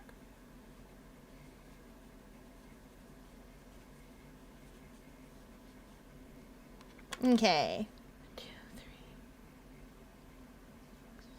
7, 8, 9, 10, 11, 12. Okay, yeah, we got it.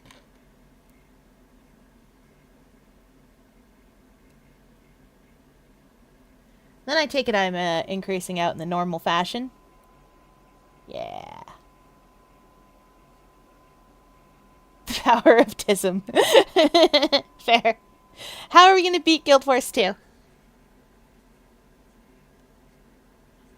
How will we do this thing?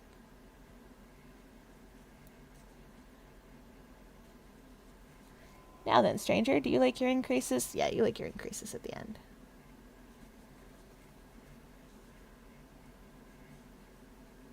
Come on. 2. 1.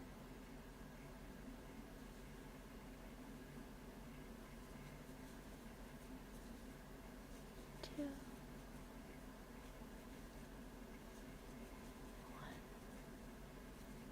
1. 2.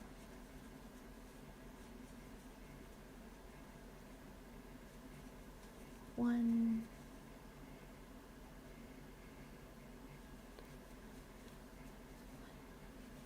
2. There we go. 1. 1. 2.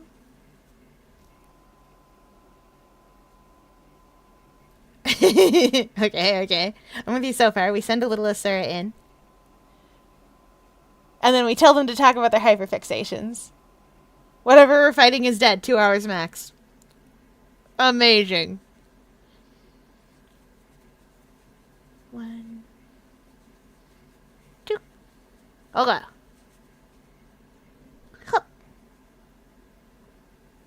This is going to be several rounds of me increasing.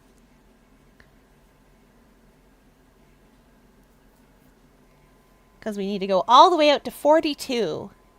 42 stitches around. We're at 18. No, I can't. You can't make me. It lives in my radula. That's where it goes. Well, not in my radula. It lives held precariously in my beak. That's where it goes.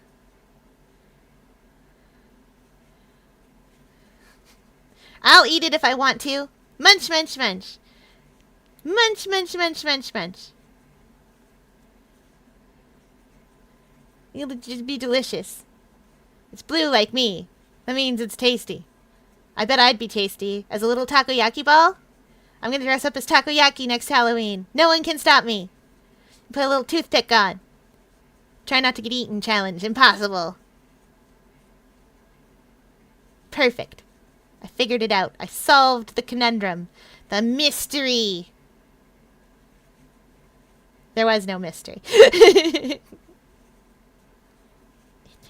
Come on.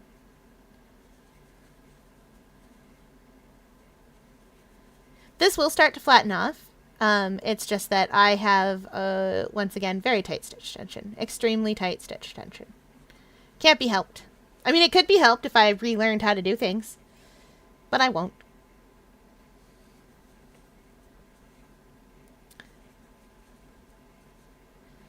The head won't take me as long as the body because it's smaller.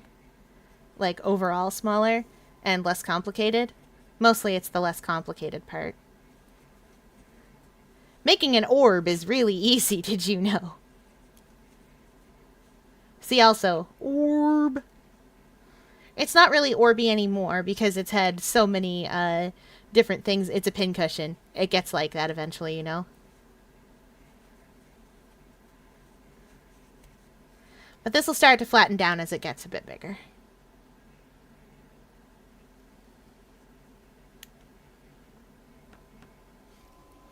We love the orb. Alright, I'll see you when you get back. For now, I'm just going to be counting awkwardly. It's not awkward. 2, 3, 4, 5, 1, 2, 3, 4, 5. Man, I can't wait till my mic is here.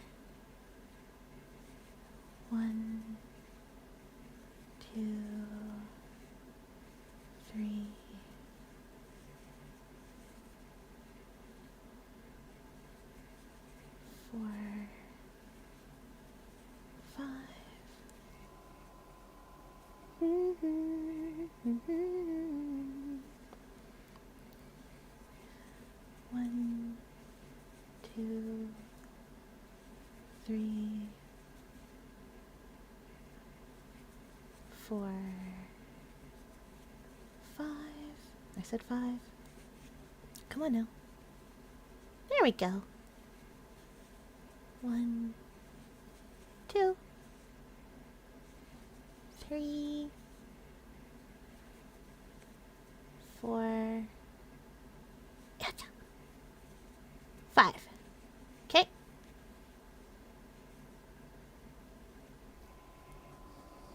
Keep moving to the side. Just veering off. It's because I'm pulling on the yarn. 1, 2, 3. Or maybe it's because the aquarium staff doesn't want to stay still. 4, 5. Bam. Okay, that's 30. I gotta get a drink of water. Chad hasn't made me do it, but I'm gonna do it myself. I'm learning.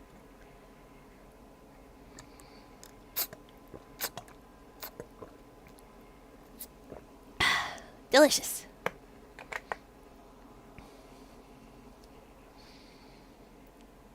Oh! Body bang. I forgot I had that. Okay, we're gonna do it. Okay. Now we gotta be careful not to bump the camera. Because that's bad.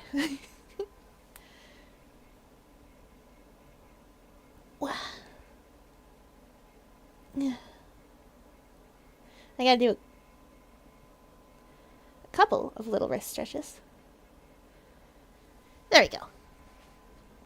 And because I haven't gone on a big long walk today, we go and do squats. Okay.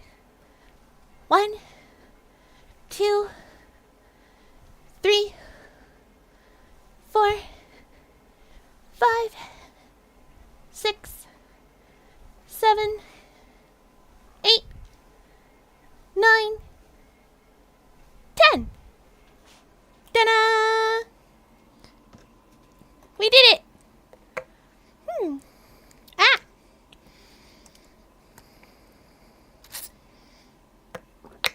We hydrate again because it's important. Okay. Wah! Okay. Back to it. Now we're going out to 36. So 1, 2,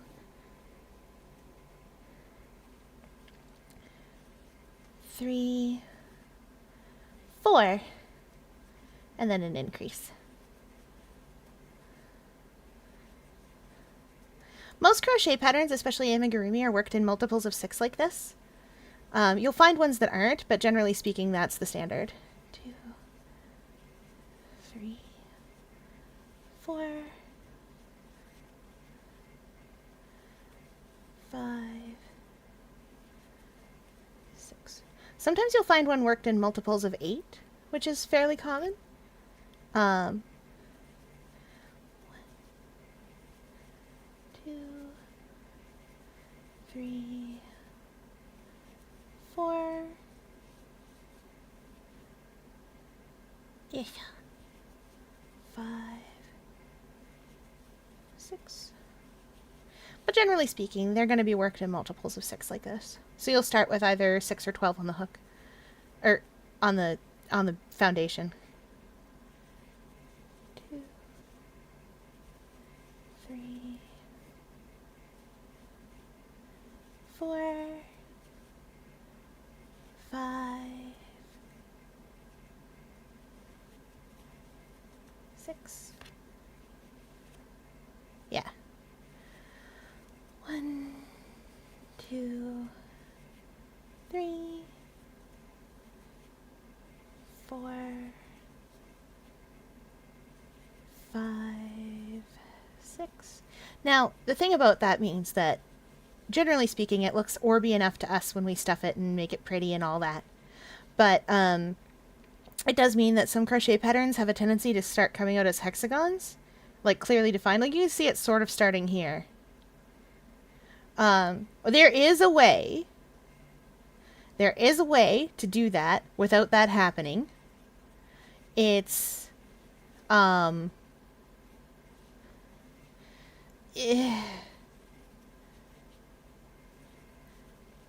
I got out some complicated math to get it to work. 5 and 6.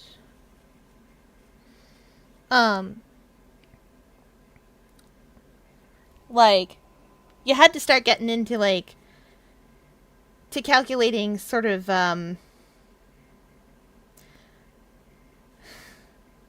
had to calculate some weird stuff. I can make a perfect orb with yarn. More or less perfect. You know, once again, it depends on stitch tension. I think it's more trouble than it's worth. You could just make a circle and stuff it to add the shape proper. But I did all that math. And if I have to get out the scientific calculator so that I can get, or rather the graphing calculator, so that I can get the curve calculated properly, I'll find that patterning and I will give it to all of you so that you can see how to make a perfect orb. I don't know where the math is anymore. I wrote the pattern down and then I was like, I never need math again. Sine, cosine, never heard of them. Sounds like something you'd do for a loan. Tangent, that's a thing I get on when I'm on the funny website where I talk at people. Never heard of it other than that. Don't need them. Calculating wavelengths and curves and all that? Never heard of circles. Circles aren't real. Alright, this is the last round I have to increase to on. Okay.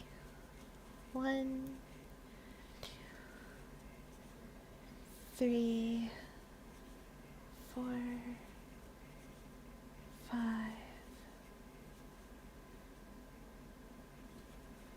6, and 7.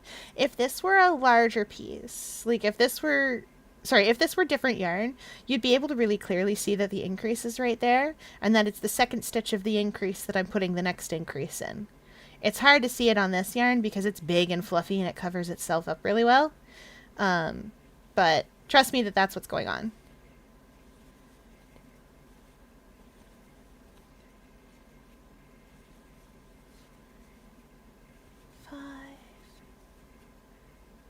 Six, 7. You can also trust me that I can do it by feel. I had to work with black eyelash yarn once because I wanted to make a soot sprite and I wanted it to be fluffy and soft. Eyelash yarn is something you can find your stitches in at the best of times. Black yarn is something you'll never see your stitches again in black yarn. They're gone. Are you working with actually black yarn? No, you're not. You're gonna go blind. There's a reason the black lace was a punishment.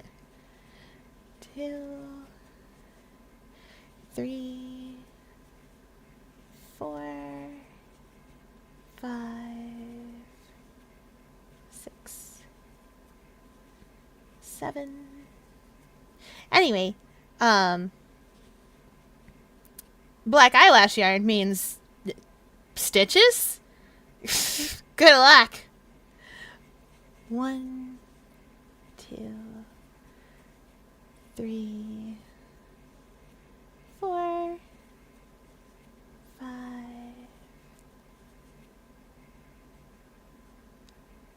6, 7. You guys have seen eyelash yarn before because I showed it to you earlier, but it's that stuff that has like all the little floofy little... has a little mustache. Basically. You cannot start a magic ring in eyelash yarn. I mean, you can, if you're very, very careful. I can't. 1, 2, 3, 4, 5, 6, 7, and I should have 6 stitches here hanging out on my piece, so... Yeah, I do. Okay, we're good.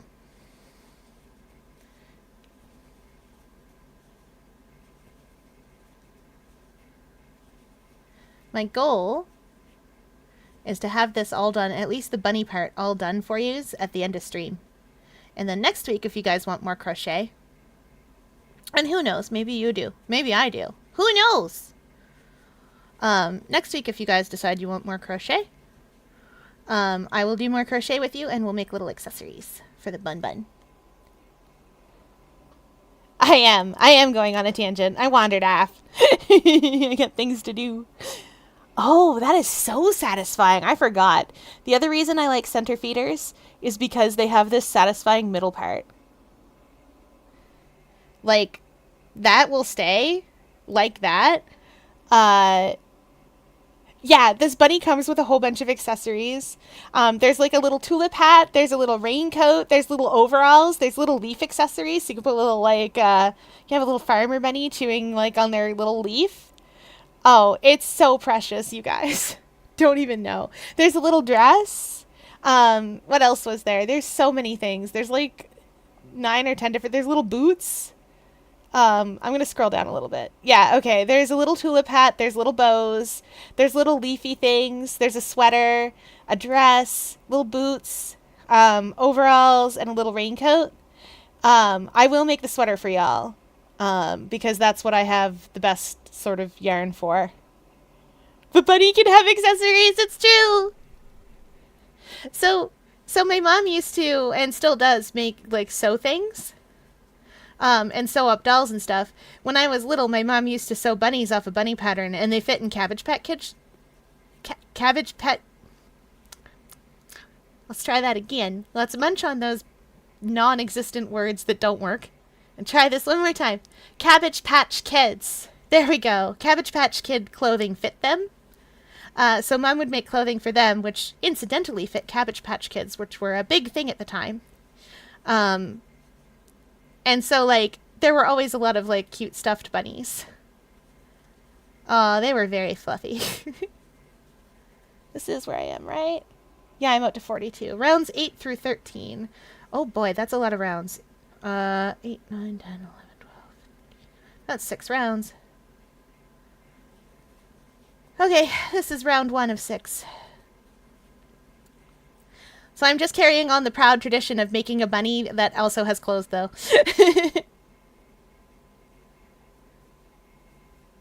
Anyway, this thing, the way it's wound, it will stay standing for quite a while with that nice satisfying hole in the middle of it.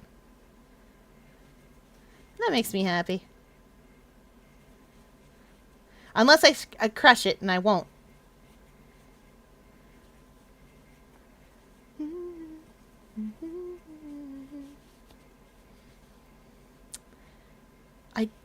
I think we'll get all of this done tonight, maybe. We'll at least get the head, and the body. I don't know if I'm gonna get it finished. Let's find out.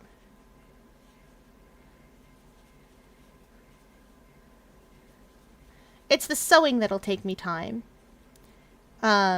Because it's not that I don't know how to sew, it's that hand sewing is frustrating at the best of times sometimes.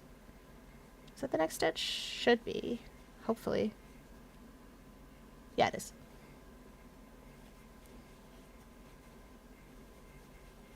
There we go. And I am very quick at this. I'm not, like, super fast or anything. I know people who are faster than me. But I'm quick enough. This yarn slows me down a little.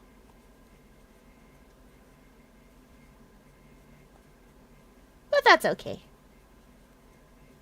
It's gonna be so cute and so soft and so fluffy when it's done. Oh, I'm gonna make this bunny such cute things.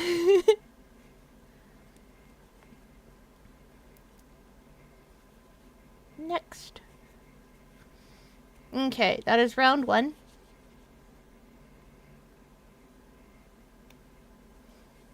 One of 8. This is round 2 of 8 that we're on. If we go quick at this, we should be able to get it into, like, at least get these things stitched together. And then the arms and the ears and all that should be much quicker. It's just going to be sewing it all together. That's going to be a pain. I might end up sewing it all together off stream and showing you guys the pictures later. And then we'll make accessories for her next time. Bunny's pink. That makes Bunny a girl. Excepting on Blue's Clues, where I found out that magenta is a boy dog and blue is a girl dog, and was like, what? Oh no, my gender expectations completely subverted. Amazing. Continue. That's, oh, I wasn't in the right age bracket for Blue's Clues when it was a thing, but that was the thing I found out from my littlest cousins.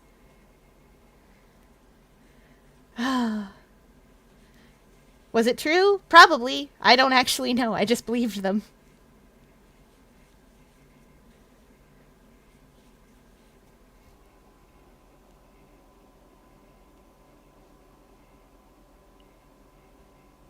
The bunny is so cute.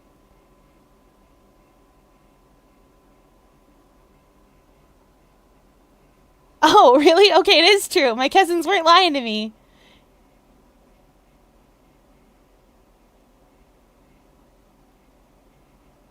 Make the sweater blue. I don't have blue to make the sweater in. I'm going to make the sweater out of that eyelash yarn. I have yellow in this yarn weight, and I have eyelash yarn that in that pastel, in all those pastels. And I have like a self-striping blanket yarn that's in the same weight. But it is yellow, white, and gray. And I don't want to make a sweater in those colors where it's supposed to be automatically pooling. I think I have a variegated yarn that's meant to do like camo. It's a bunch of different shades of brown, but that's boring, and I don't like the shades of brown that it is.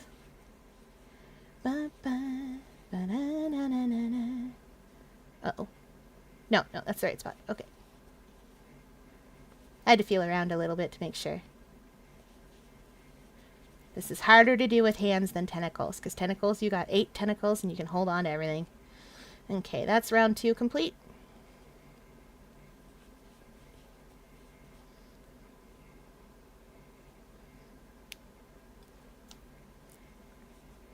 And now we're on to round 3.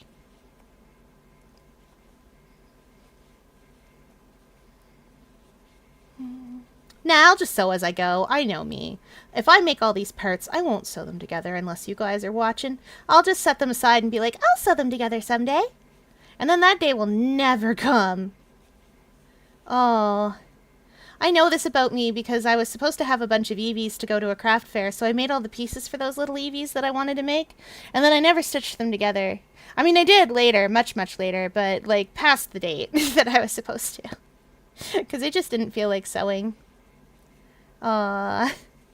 That's why I make sure that when I crochet, a lot of the stuff that I make doesn't need me to sew as much.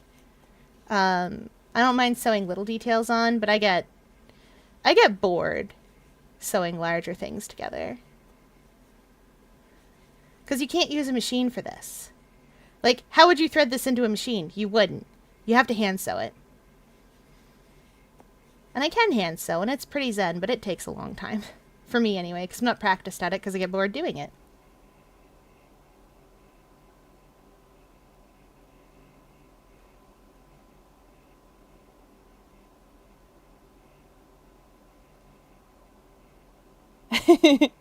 That's fair. Blue is allowed to be whatever doesn't really need to be a boy tag. It's just that, you know, brain goes blue boy and pink girl. At least Western brain goes blue boy, pink girl. I know that dog's name was Magenta. Which did not help matters. Not at all. Because if you say magenta to me, I'm either thinking of the color pink, or I'm thinking of Magenta, of Rocky Horror fame. Oh. Rocky Horror still has the best lines. Just the best lines in cinema, and on stage. I have not passed. Well, I didn't build him for you. Thanks, Frankenfurter, we know. Oh, that movie was great. I love a good interactive film. Oh shoot, am I in round 3? I think I am. I'm definitely on round 3. Yep.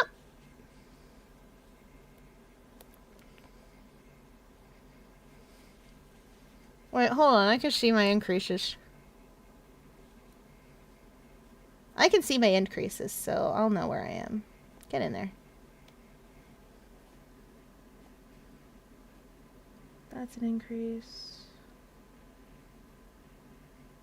So's that. Yeah, okay, this is round 3. We're on round 4! When we finish this, we'll be halfway through. Well, halfway through these, like, boring rounds where all I do is the same number of stitches all the way around and I don't have to do anything interesting. See, this is why I say, if someone's ADD, teach them amigurumi first instead of granny squares, because granny squares are boring. It's the same thing every time. At least with amigurumi, it's the same thing some of the time, but most of the time you have to be like, okay, now we increase, now we decrease, now we do crazy things. Every row is its own separate little fun adventure, where you get to do something different, probably. And then by the end of it, you have a stuffed animal, which is great. Also, you can make this in any size that you want. This is what the pattern calls for, but if you wanted a much smaller bunny, you just use a smaller hook and smaller yarn. If I wanted to make this the same size as that little octopus, or, well, it wouldn't be the same size, but if I wanted to make this the same size as, say, one of the dolls that I make, I would just use a 3.5 hook and worsted weight yarn, or number 4. Likewise, if you wanted to make this really, really tiny, like some of the things that I do make for myself, you can make it absolutely tiny. If you wanted to take out a 2mm hook and DMC 10 cotton thread. And if you wanted to get really crazy with it and you had very good magnifiers, which I don't, but I make it work anyway with the magnifiers that I do have. You can take out sewing thread and a 0.75 or 0.85 millimeter hook. And you can make some incredibly tiny amigurumi like that. It gets to the point where sometimes if you're working on a project, you still tension off your fingers, but instead of holding it between your fingers like I'm doing here, you have to hold the project with the tail end of some tweezers that are stuck in between your fingers because it's so small. It's crazy. Those pieces take days to work up. If they're complicated, they'll take weeks. And it's a lot to do for something that's just really tiny. Like, a piece worked like that is going to come out just so small. Like, hardly more than a centimeter tall. So about half an inch in freedom units, I think. Yeah, give or take. A little bit more, but whatever. Freedom units are hard. Boop.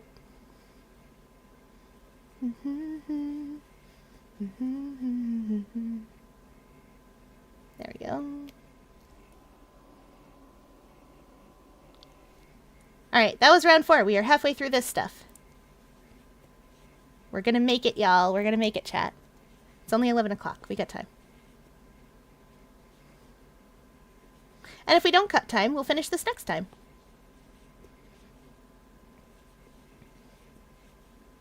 This is what I used to do.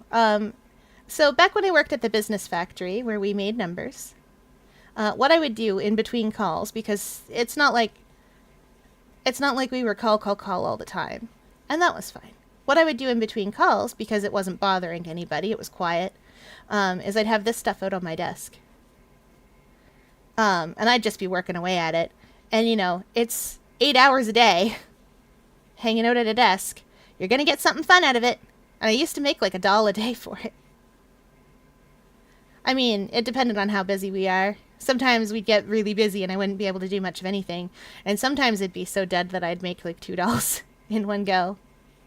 And it worked out really well.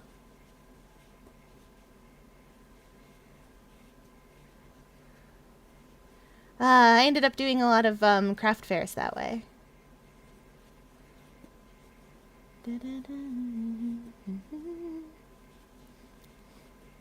And by that I mean, I mostly just was like, would be chilling there and people would come by and be like, hey, you should sell that. And I'd be like, I do. Would you like one?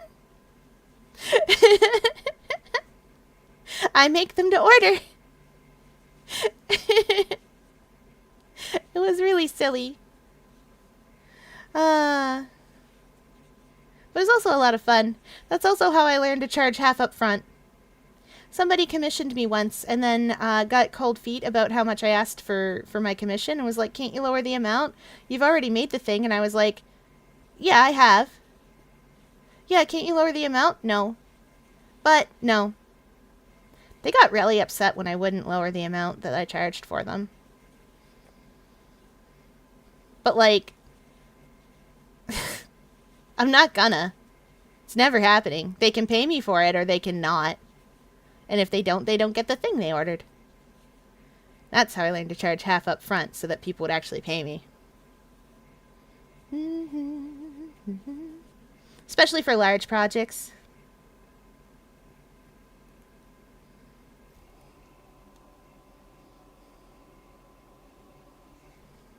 Okay, that's round 5.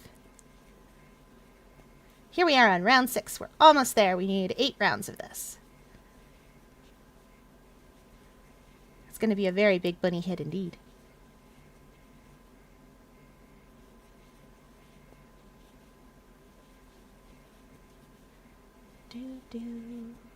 Can't wait until I have a microphone because then I can put it off to the side and then you guys can actually hear the crochet work being done. And it's a really nice, like, fabric rustling noise. Impromptu ASMR.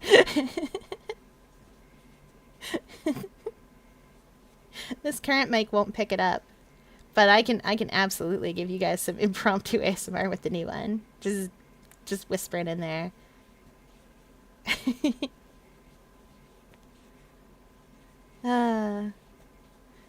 It doesn't work for everybody, but the people it does work for really like it. Mostly because it's technically, arguably, just self-hypnosis. Under a different flavor and a different name. Bringing us way back around to the horror chatter from earlier. A corruption avatar whose whole shtick is ASMR. Done. Sold. I will package this thing immediately and make it into something. I think I can.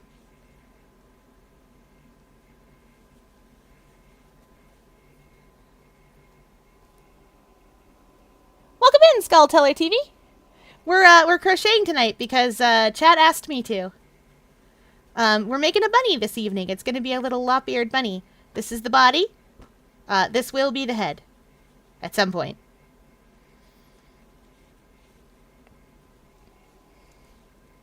It's going to be really cute.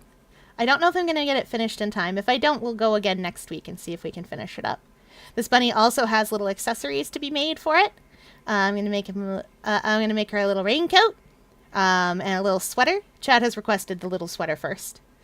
I'm going to use eyelash yarn to do the sweater because I want to suffer, I guess. Eyelash yarn's very difficult to work with. I'll show you why, but this is round 6. Chat, this is round 6, and I will forget that. So I've got to go all the way around this before I get... You know what? I'm going to do it. I'm going to grab it. Yeah. This stuff is eyelash yarn. The way that eyelash yarn works is... Where's the end of it? There it is. The way that eyelash yarn works, it's a little tough to see, is there's like a little thread back here. And then it just kind of like is all teased out here. Like eyelashes. That's where it gets its name. You can also get yarn like that called sweet pea yarn that has intermittent eyelashes. They look like peas, so it's often called sweet pea yarn. There's a brand that's called that way too.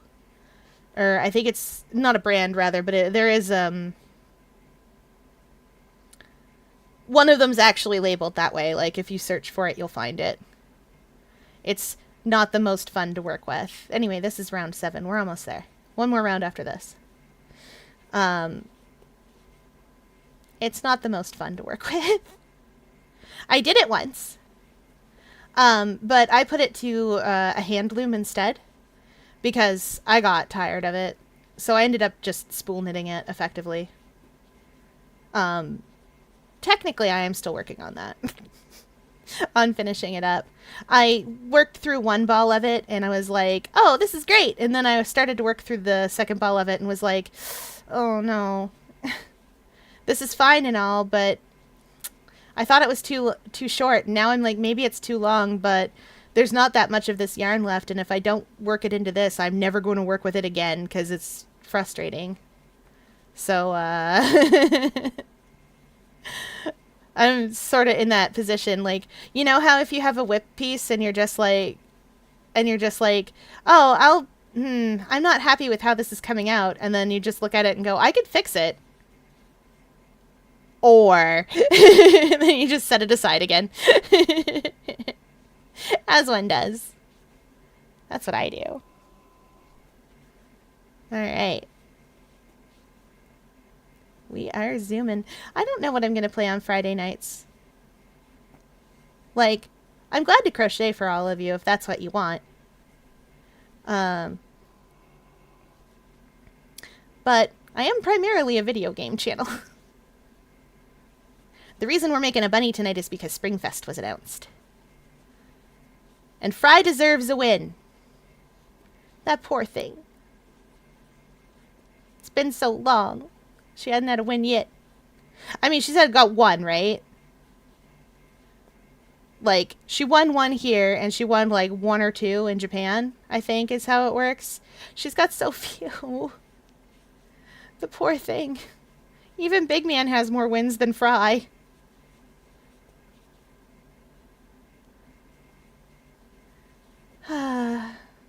Give us clout for mirror matches.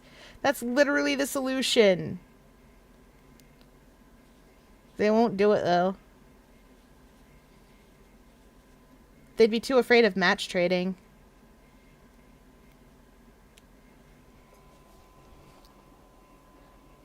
And we're back to Copium. There is! I have Ace Attorney. I have several versions of Ace Attorney. I do love the game. I even have the original, the old SP one, like Game Boy Advance one. It doesn't have the 5th case, but TBH, I don't actually care very well for the 5th case. Like the ones they added for the DS remakes, I don't like them very well. I wish I did. It's just they changed something about the tone, you know? And like, I love a bonus case and all, but they changed something. I wish I could play Investigations for all of you, because that was the fun one. That's the one where you get to be Edgeworth. And that's just the best. Y'all. Wait, it was... Hold on a minute. 8 to 13. Dang it! It's only 6 rounds I needed. Oops. That is a thing that will happen. We went around too many. Oh. I did wonder why it was working up and looking a little less, like, cute and round and more, not that. Alright. Let's try this again where we don't mess it up.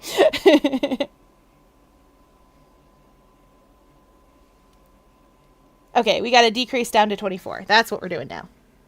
Okay, we're further ahead than I thought we were. 1, 2, 3, 4, 5. And then a decrease. Come here, you. Then a decrease. I said... Don't make a fool out of me on Twitch. Come on. Yarn, how dare you? How could you? Come on. Line up, line up.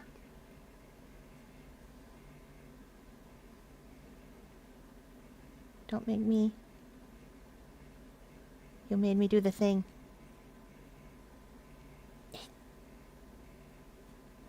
Okay. And then a decrease. First try. Alright.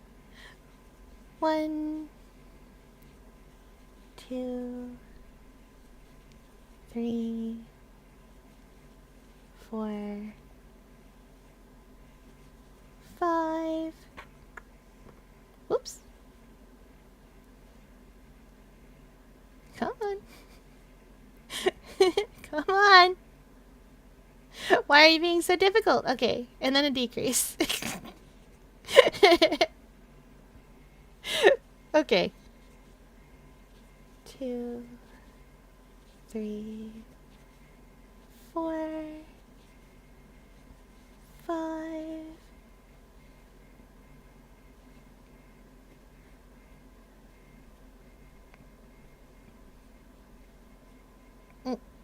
And then decrease. There we go. Playing with new people isn't the end of the world, and Val, you're really good at the game. 2, 3, 4, 5. But it's always a little awkward to play with someone brand new, like, that's new to you, because, like, you have to learn what they want and what you want to do and what, like, it can be a little tricksy. Decrease. There we go. 1, 2, 3, 4, 5. Yeah. And a decrease.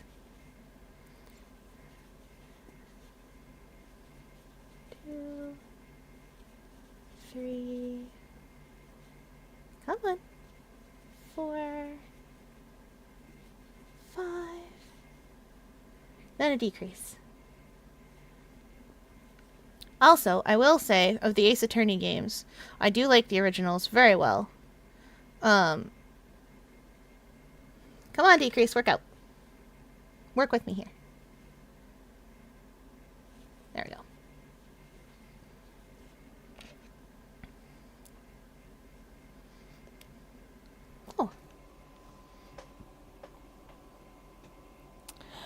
I get info updated as Oh.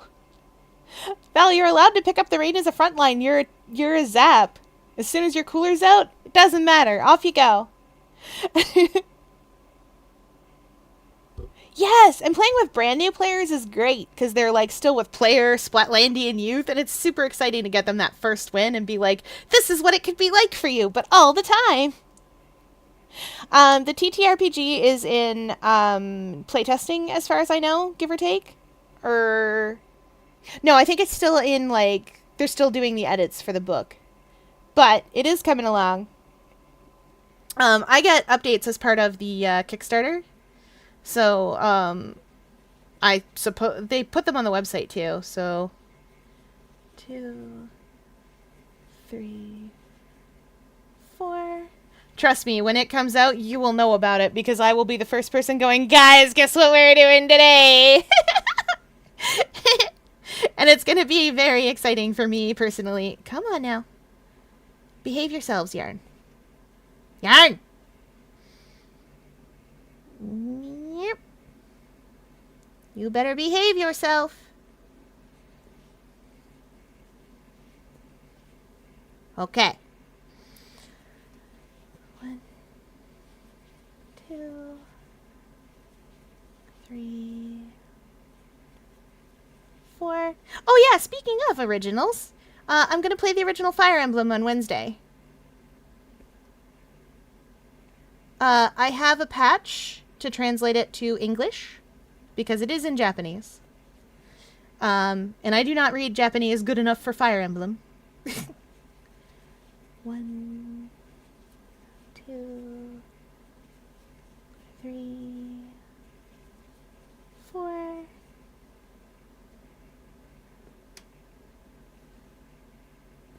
And then a decrease.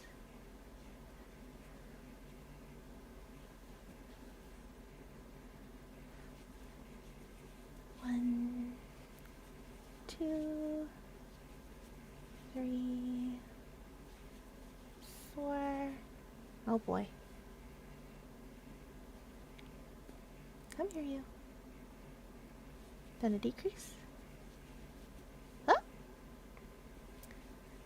1, 2, 2,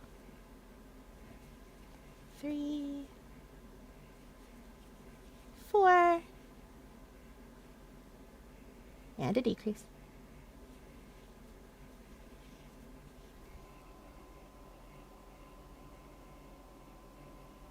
Oh, do you now? Do you suspect you like the Silly Horror Podcast? Fearlin a Kickstarter when. I wish I'd thought of that when I was making my Twitch channel. I would have put like a $10 goal and been like, this is to get me a good headset. I think is absolutely a little bit of an understatement. Lol. 1, 2, 3, 4, and then a decrease. Kadonk. Come here.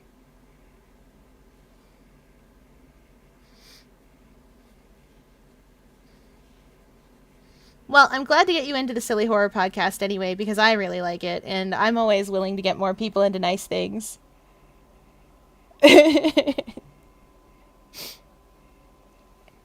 Okay. Uh-oh. I made a terrible mistake. Don't know where my invisible decrease is. Oh no. I knew it. I knew it as soon as I started to take it out.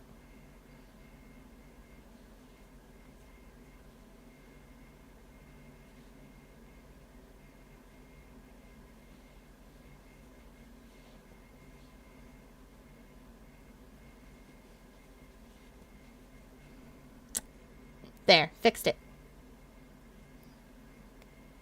Alright, 1, 2, 3. Then a decrease. As you might expect.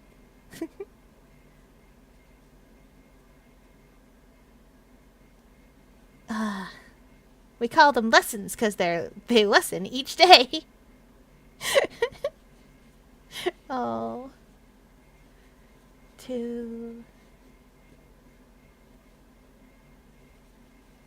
3.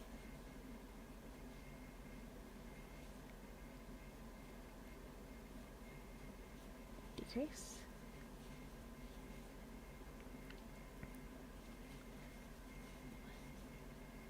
2, 3. This, by the way, is where you'd start testing out, once you're done this round, is where you'd start testing out things like safety eyes, placement, and stuff like that, if you were going to do that. But I sew my details on after I'm finished the project.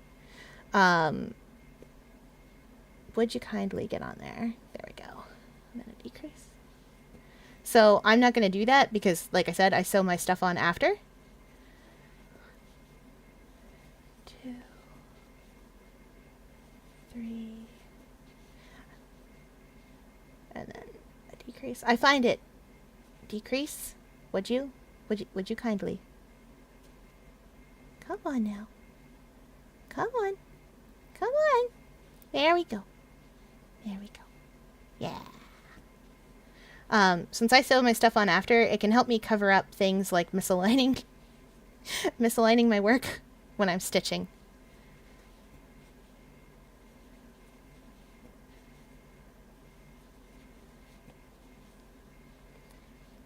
And a decrease. I said then a decrease. Come on. Then a decrease. Very good.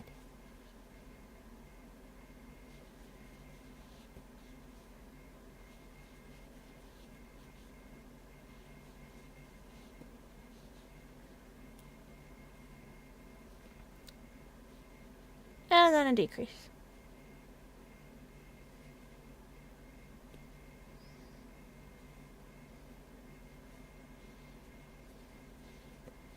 There we go. Oh, yep. That's the head. And then we slip stitch to give it a clean finish. Now here's the hard part. We need a long tail for sewing. And it's going to be quite long indeed. Long enough to stitch with. And that looks about right.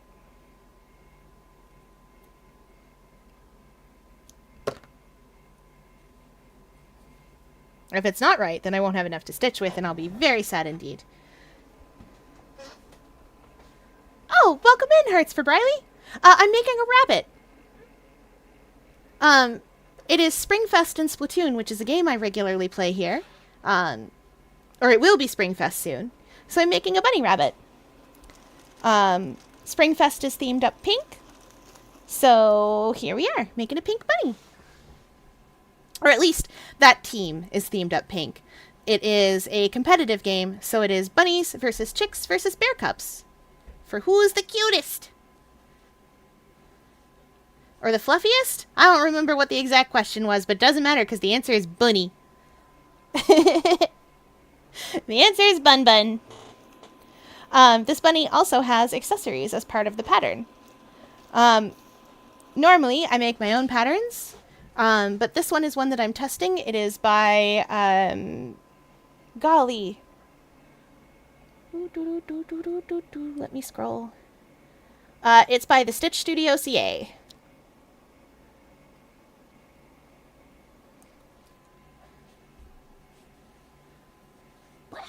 I got it from another Splatoon player because they posted the finished piece that they'd made themselves from this pattern on Twitter, and I was all excited because I was like, oh boy, crochet is my other love besides video games. Oh, I'm gonna have such a good time.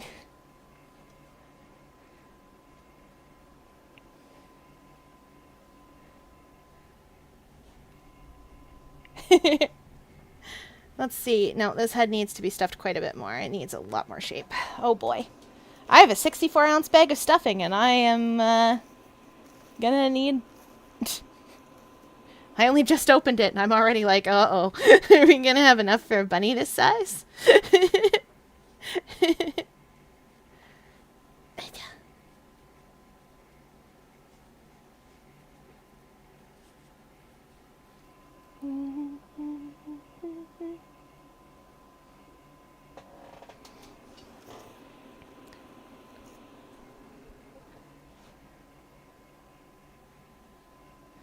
What if you watched Welcome to Night Vale? Well, that'd be difficult. It's a podcast, but good luck. I did hear some talk that they wanted to make a TV show or a Netflix series out of it, but I never heard how far that got. I know what you mean. I liked Welcome to Night Vale well enough. I don't listen to it anymore. Not because I don't like it or anything, it's just I just stopped. One day I woke up and just didn't, you know? Like, it happens sometimes. That's true, I ain't your English teacher. I ain't nobody's English teacher. I was gonna be. I was going to be somebody's English teacher, but then I was like, actually, I don't think I want to do this. Because I don't like dealing with parents. I did not, at the time, have the patience to deal with parents, nor the understanding to be able to deal with, like, obnoxious parents. So, that was a problem. Body needs just a little bit more. Not that much more, but just a little bit. Just so that the neck doesn't fall apart. Okay, that should do it. I don't actually need that tail out. I can just get stuffed in here. Okay. Now, you can pin this, or you can line it up stitch by stitch, which is what I'm going to do. This one should still work. Well, I'm also going to make sure you guys can see what I'm actually doing. Come on now. In you get. I don't know why that, like, sawing the thread like that works. I've never understood it. I don't care to figure it out. Doesn't matter. The fact is that it does. Okay. Now we stitch first stitch. Okay.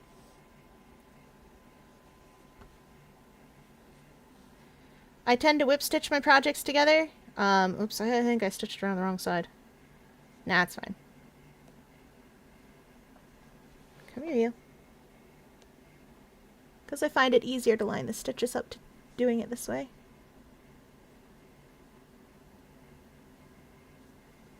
That'll do.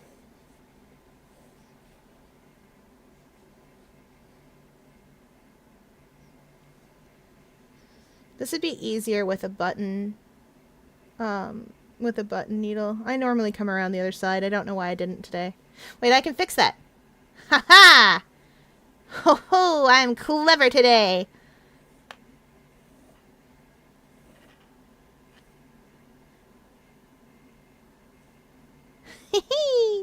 Yeah, I know what I'm doing.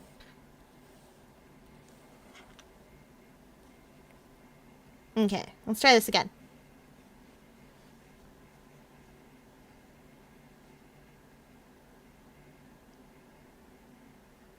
Wait a minute.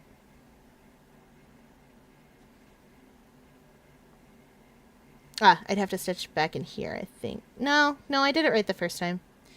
It's just going to be annoying either way. Okay, good to know.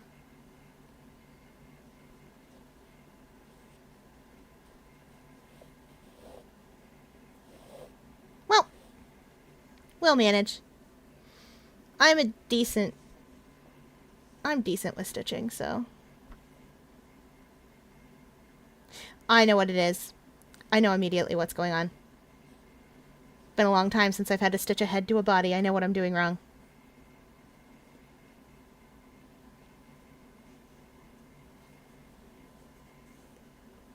You guys, these things have outside loops for a reason.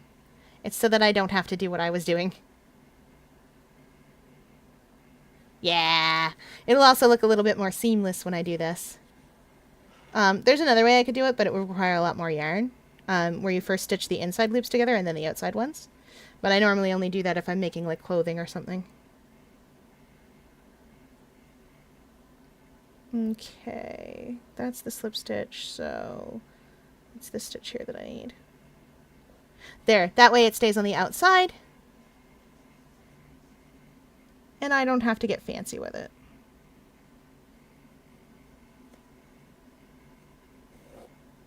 There we go, that's better.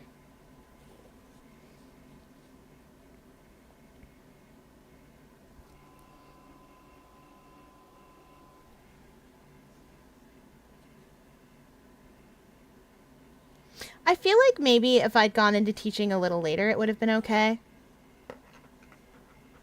Like, I have the wherewithal to deal with parents and stuff now. After having done a lot of customer service.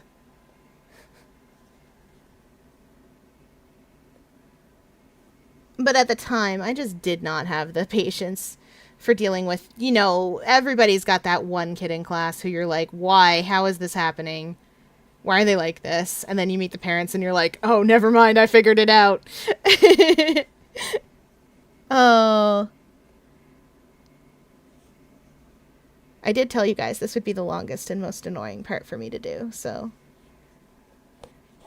It's a little different when it's smaller and easier to see my stitches, but this is a fair-sized creature. Don't worry, it'll start looking like a bunny soon. Ish. Where is it? Oh, must be here then.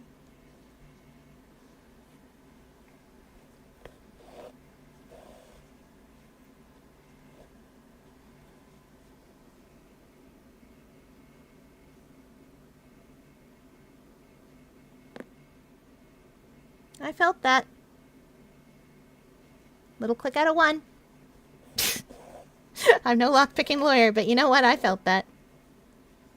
Oh.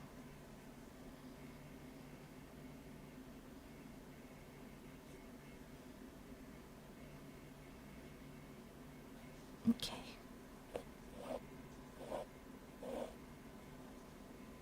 There we go.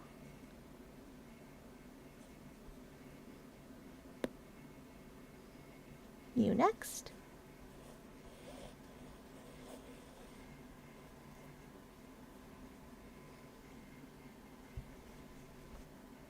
It's not going to be quite seamless because I'm not pulling off the seamless. I'm not doing the seamless method. Huh. But it should be okay.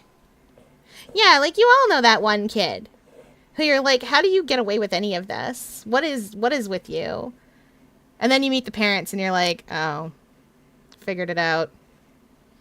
Because it's going to be one of two things. It's either their parents are like, oh, Jimothy is a perfect little angel who's never done anything wrong a day in his life. He's the joy, pride and joy of our house. Oh, and he's the most perfect little child. We love him very much. What do you mean he acts out in class? He would never. We believe our little Jimothy would never do that. He's an angel. You heard us? He's an angel. Or, you get the other problem parents, which is, my least favorite problem parents because it's bad for everyone, including the kid. You sit down and you're like, yeah, listen, Glenjamin is fine and all. He's just, he sometimes he acts out in class and it's a little rough. And you get parents who are like, what? How dare you, little, terrible little child. You're the worst child that has ever been. Ah, you're the worst. Ah, we will never pay attention to a child so terrible as you. Oh, floggle, floggle. We're very bad parents. Etc., etc. What happened here? What have I done? I guess that's just how it is now. Alright, there we go.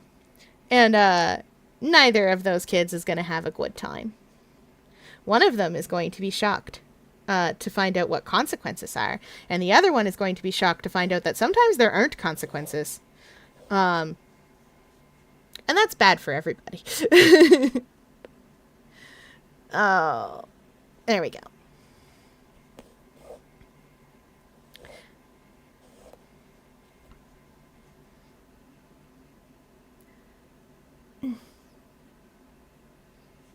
Where are ya? There you are. That one kid. Yeah, exactly. Yeah, you guys all know the one kid. I have the patience to handle those sorts of things now, the patience and the tact and all of that, but I didn't back when I was learning teaching and stuff. I just did not have it. It was like, there's a reason that any of my family that was in the teaching field would be like, oh, you sweet summer child. You get to an actual school, you are not going to want to teach anymore. And I was like, why? I'll surely want to teach. The children will be great. And they are. That was true. The children were fantastic. I couldn't do it.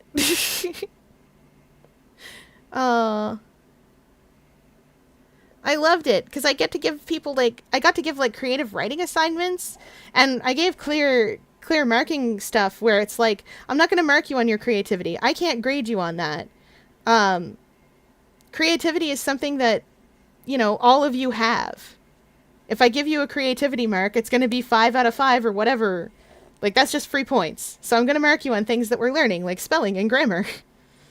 Stuff I can actually grade you on. Stuff there is a right answer to.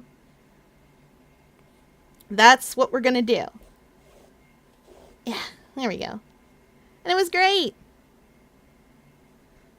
Parents, on the other hand, being handed a creative writing assignment and finding out their kid didn't score very well on it would come in and be like, I think my child is very creative. How could they score so poorly? And I'm like, I'm not marking their creativity. I'm giving them free rein to write whatever they want so that I can test, so that they can have a good time writing, and I can look at it and be like, hey, you do know what a paragraph is, right? We all should know by now what a paragraph is, all right, friend? You're old enough that you ought to figure it out. Come on, you guys are 11 and or 12. You are old enough to know what a paragraph is. Ugh. I say that. The youngest one was 10 for a little bit. On account of the way school grades cut off here. Because, it can be, it's September 30th that it cuts off, so you can be younger than everybody else for a little while. Okay. That is the head stitched neatly onto the body, and now we finish that up with a French knot. Oh, no. We'll get that back in there in a second. Stuffing! That's why I have a hard time using you. Get in there. Get in there. You don't belong out here. You belong inside the bunny. Go back in. Go on with ya. There we go. Yes, absolutely, I would allow fanfic. 100%. I had... Not only would I 100% allow fanfic, I have allowed fanfic before.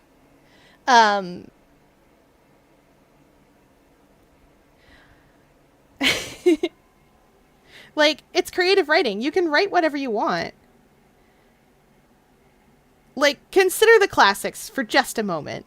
Consider for a moment, Dante... Consider for a moment Dante. Consider that... There we go. Consider that the Divine Comedy is a classic. You know what the Divine Comedy is also? Self-insert Bible fan fiction.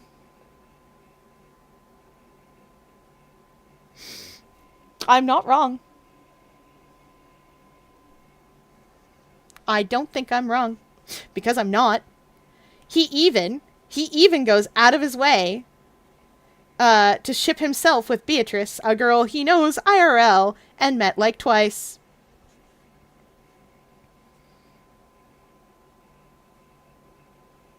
He puts her as his heavenly guide. Come on. Careful. Okay. Aw, darn it. Well, I knew some of the stuffing would get a little caught.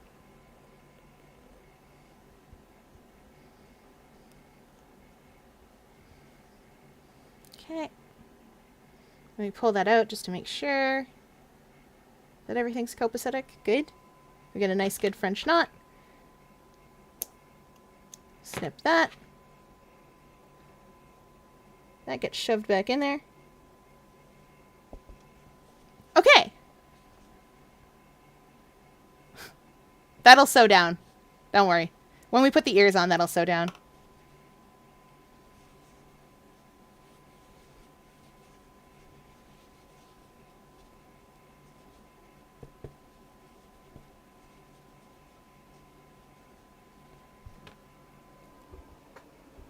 Or most of Shakespeare's plays. Pride and Prejudice is another one. I was also typing out paragraphs for roleplay reasons, but by like 11 or 12, you should absolutely know what a paragraph is. Like, come on now. Oh dear. How did I... What did I... What happened here? What have I done? What? That felt like a magic trick. I don't know what happened, but that felt like a magic trick. We'll set that to the side. This goes back in here. Now it's time to make probably some ears. I'm not doing the details on the head yet. Oh, these are such cute ears.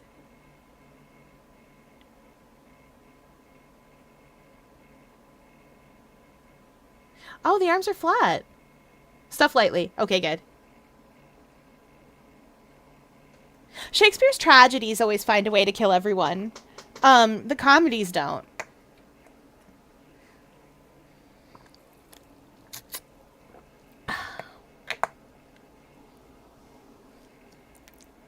That's true. It is to the point that it's cliche. It's also because, like, people would come to those plays as well. Like, things like Titus Andronicus, people would go see. Just like angsty Wattpad fanfics. Yeah, exactly. People would go see Titus Andronicus because it was so messed up. They loved it. Same way that we do stuff like that now. Like, if you're going into a Michael Bay flick, what are you going for? Why are you doing that? The answer, surprising no one.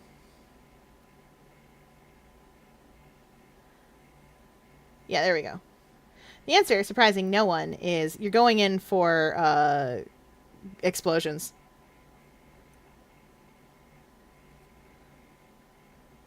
Oh, shoot. I did wrap that wrong. Dang it. Come on now. I've done this so much tonight. Come on, you can do it. No, we're not going around that way. Silly. Okay.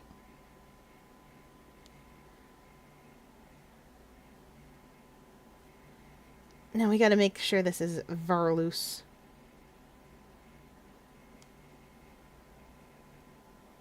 Varloose indeed.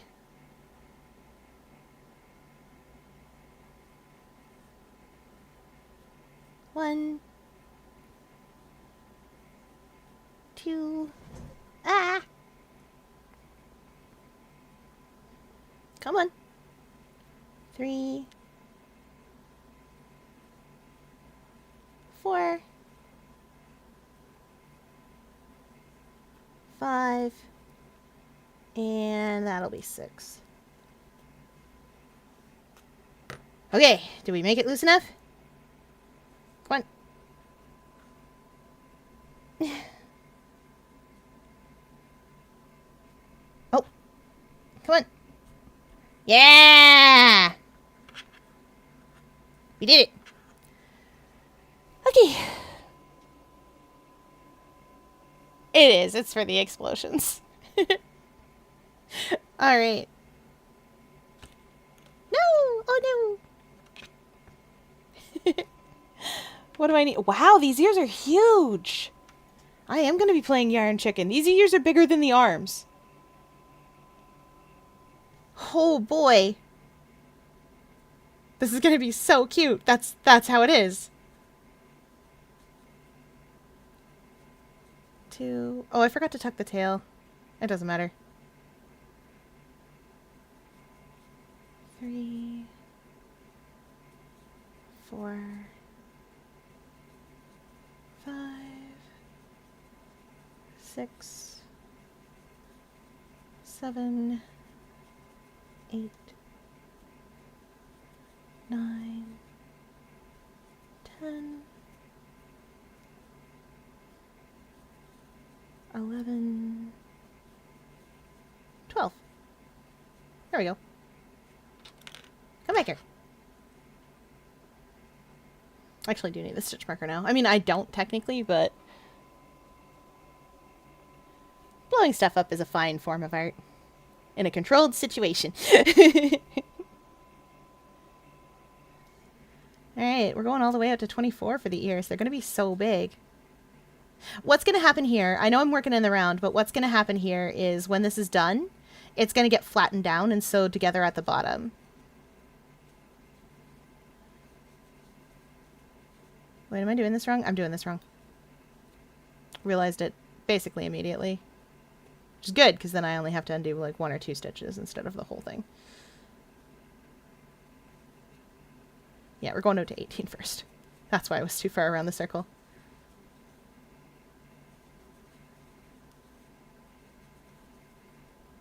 Come here, you.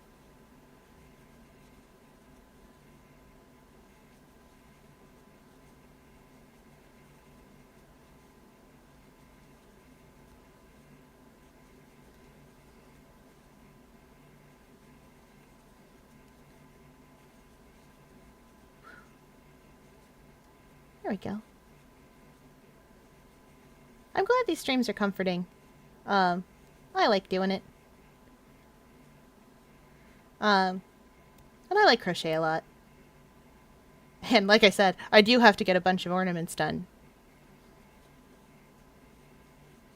For the holidays. This year I'm making peppermints. I'm glad.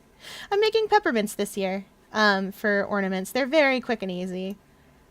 I'll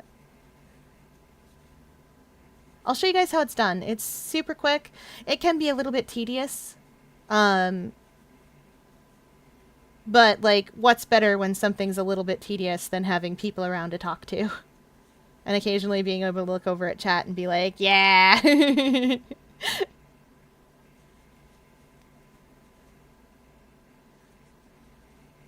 There we go. 1, 2,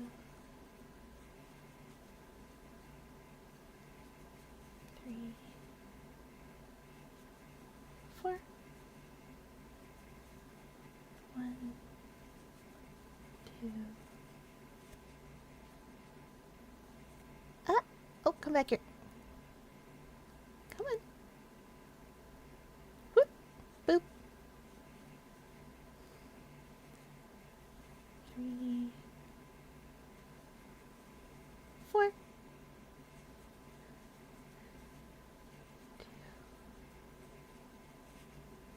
This is also how I made... Wait, what? Wait, did I miscount somewhere? I must have done.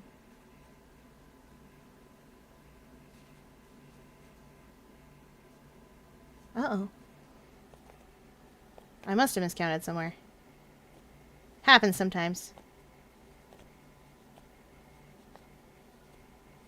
It might have been on this row, it might have been on the last one. Let's learn.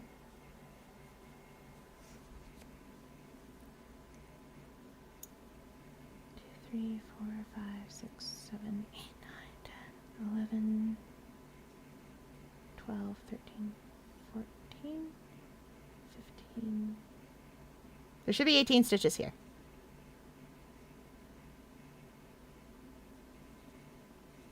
4, 5, 6, 7, 8, 9, 10, 11,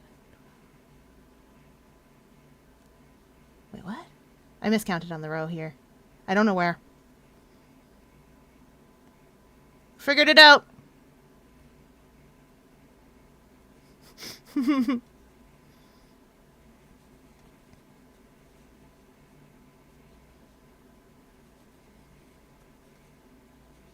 Didn't put my last increase in. That should be 18. 2, 3, 4, 5, 6, 7, 9, 10, 13, 14, 15, 16, 17, 18. That is 18. I just didn't put my last increase in. Well, solved. It depends. It depends on what I'm doing. So, and how good I think the art advice is. Like, what I'm doing and who it's coming from, I suppose, is how to put it.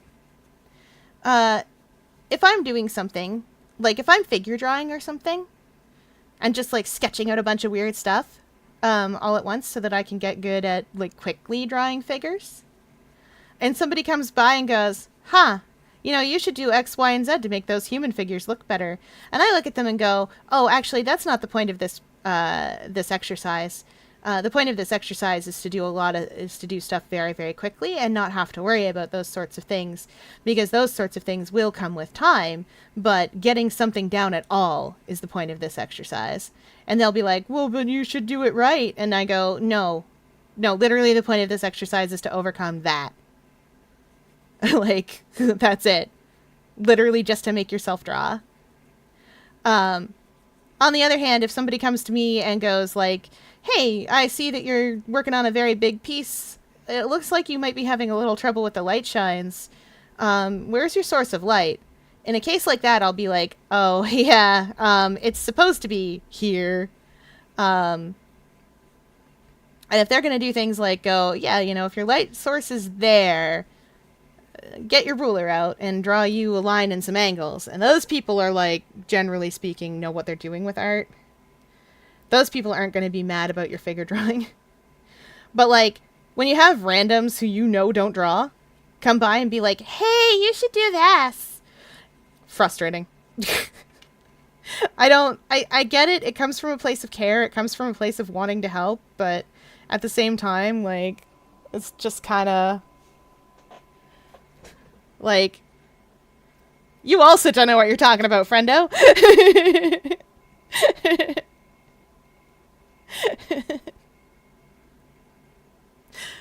Two fish trying... Listen, if I'm a fish trying to ride a bicycle, I do not need another fish coming along to be like, you should try pedaling your bicycle. Come on, man, with what fins? With what legs, buddy? You don't have them either. It's okay, I'm an octopus. Oh no. 5 to 9. 5, 6, 7, 8, 9. 5 rows. This is row 1 of 5. Don't let me forget that, chat. We are not going to get through this tonight because it is 11:58. I kind of knew I wasn't getting through this tonight. I might keep at it off stream. But then again, I might not. I kind of like working with you guys in the background. It helps me keep on task and remember what I'm doing.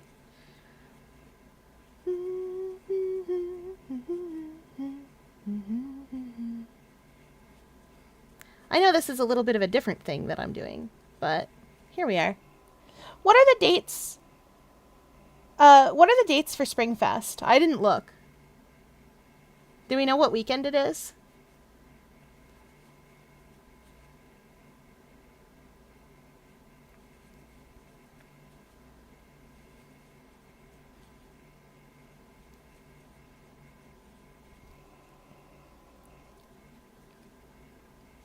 Quick, chat, do the science.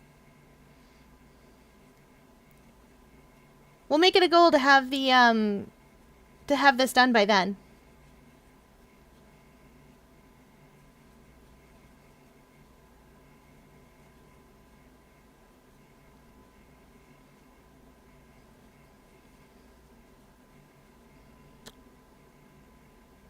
Actually, I'm gonna very carefully.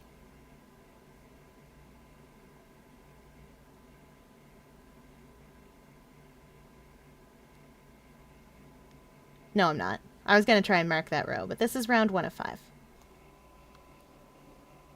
19th to the 21st? Yeah, we got time. You saw what we can accomplish in 3 hours, and there's not much more now. And we'll make a little sweater. Maybe I can get out to Walmart and get some more colors. I get my yarn from Walmart. Don't at me. This is round 2 of 5.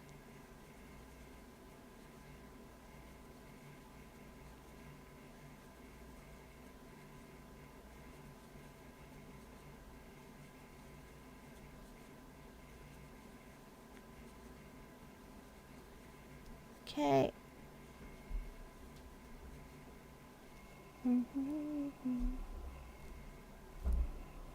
No, there's nothing wrong with the way you shade. Everyone's style is a little bit different. You have a lot of soft shell. Can try that one more time. You do a lot of soft cell shading. People don't always like that, but it's a stylistic thing. That just happens to be the way that you do stuff.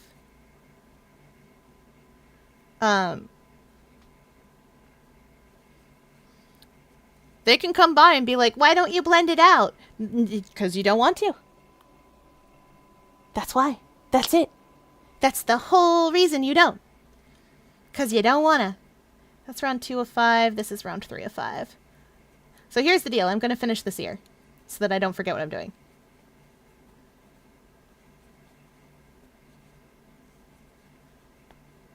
And I'm going to work it fairly fast.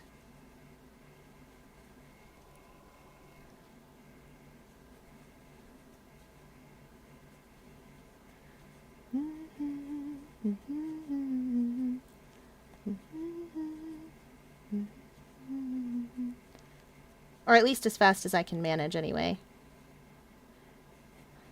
It's a little awkward because, like, I'm holding this so that you guys can see what I'm doing, which is not the traditional way that I hold this. I mean, my hands are in the right position, but usually at about this point, I have a tendency to lean into my crochet work. So usually at about this point, I'm going to be like, it's going to be like 2 feet from my nose. Not even 2 feet. It's going to be real close to my nose. And I'm going to be like,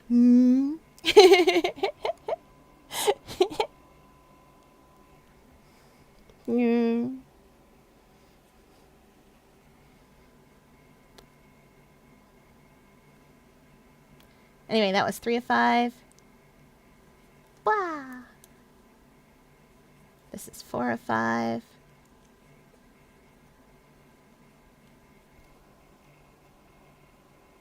Oh, I see how this goes. Oh, no.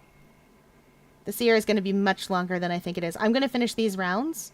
Because this ear still has another, like, This year is 19 rounds long. Which makes sense. It's big. 4 or 5. So we're going to finish the 5th round. And then we'll come back to it next time.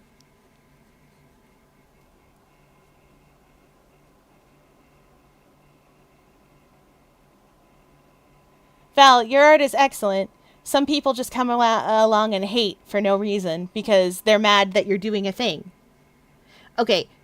I don't know how many people have heard this tale. There is a myth that crabs in a bucket will drag each other back down into the bucket, like on purpose for some reason. That's not true. Crabs in a bucket drag each other down incidentally, trying to climb up. They can't see good. They don't know what's around them. They're just like, there is a stone wall, and I would like to climb it so that I can get out of this bucket. I don't like being in this place where I'm confined. There could be a predator. I could be in danger. And so they try to climb up on anything that they can reach. Incidentally, that means they knock other crabs doing the same thing down. They can get out that way, though.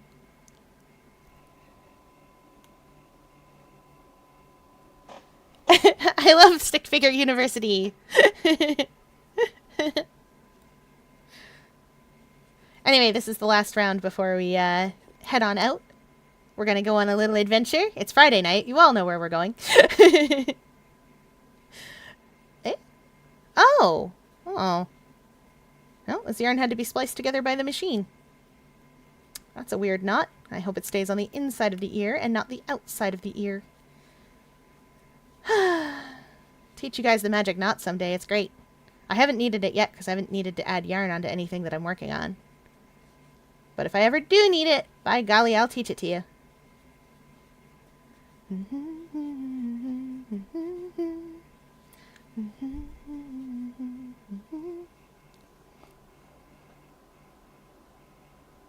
Yeah, and Val, your art is excellent, especially because I know that, listen, I know you don't take long to draw. And I know that when you put, like, large amounts of time into the art that you're doing, it comes out really, really well.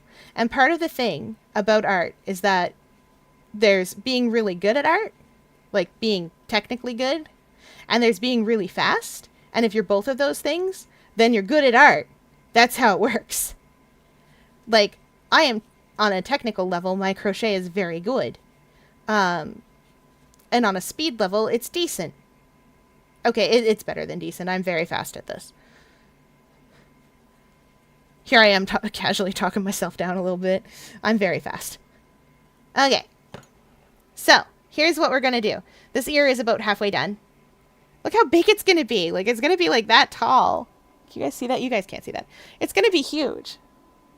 Like, it's only half done. It's going to be long. Chunky. But that's going to be it for our little adventures in crochet for the evening. Because it's that time again. It is now closing time. We hope you enjoyed your golly, you can't even talk. We hope you enjoyed your visit to the octopus enclosure. If you're with me on YouTube, that means it's the end of the night. If you're with me on Twitch, stick around. We're going on a little adventure. We're going to go raid somebody about stuff. Do-do-do. Who are we going to go raid? We know exactly who we're going to go raid, provided that he's on, of course. Da-da-da-da-da-da. Da-da-da. Where are ya? Yeah! Where are ya? There you are. Come here, stream manager. It's okay, Grandma. You can speak words. What if we come back next Friday? Well, then I'll have to keep doing this.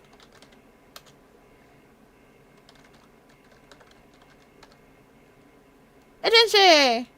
Alright. We're gonna go see some absolutely ridiculous Zelda gameplay. We love the speedrunners.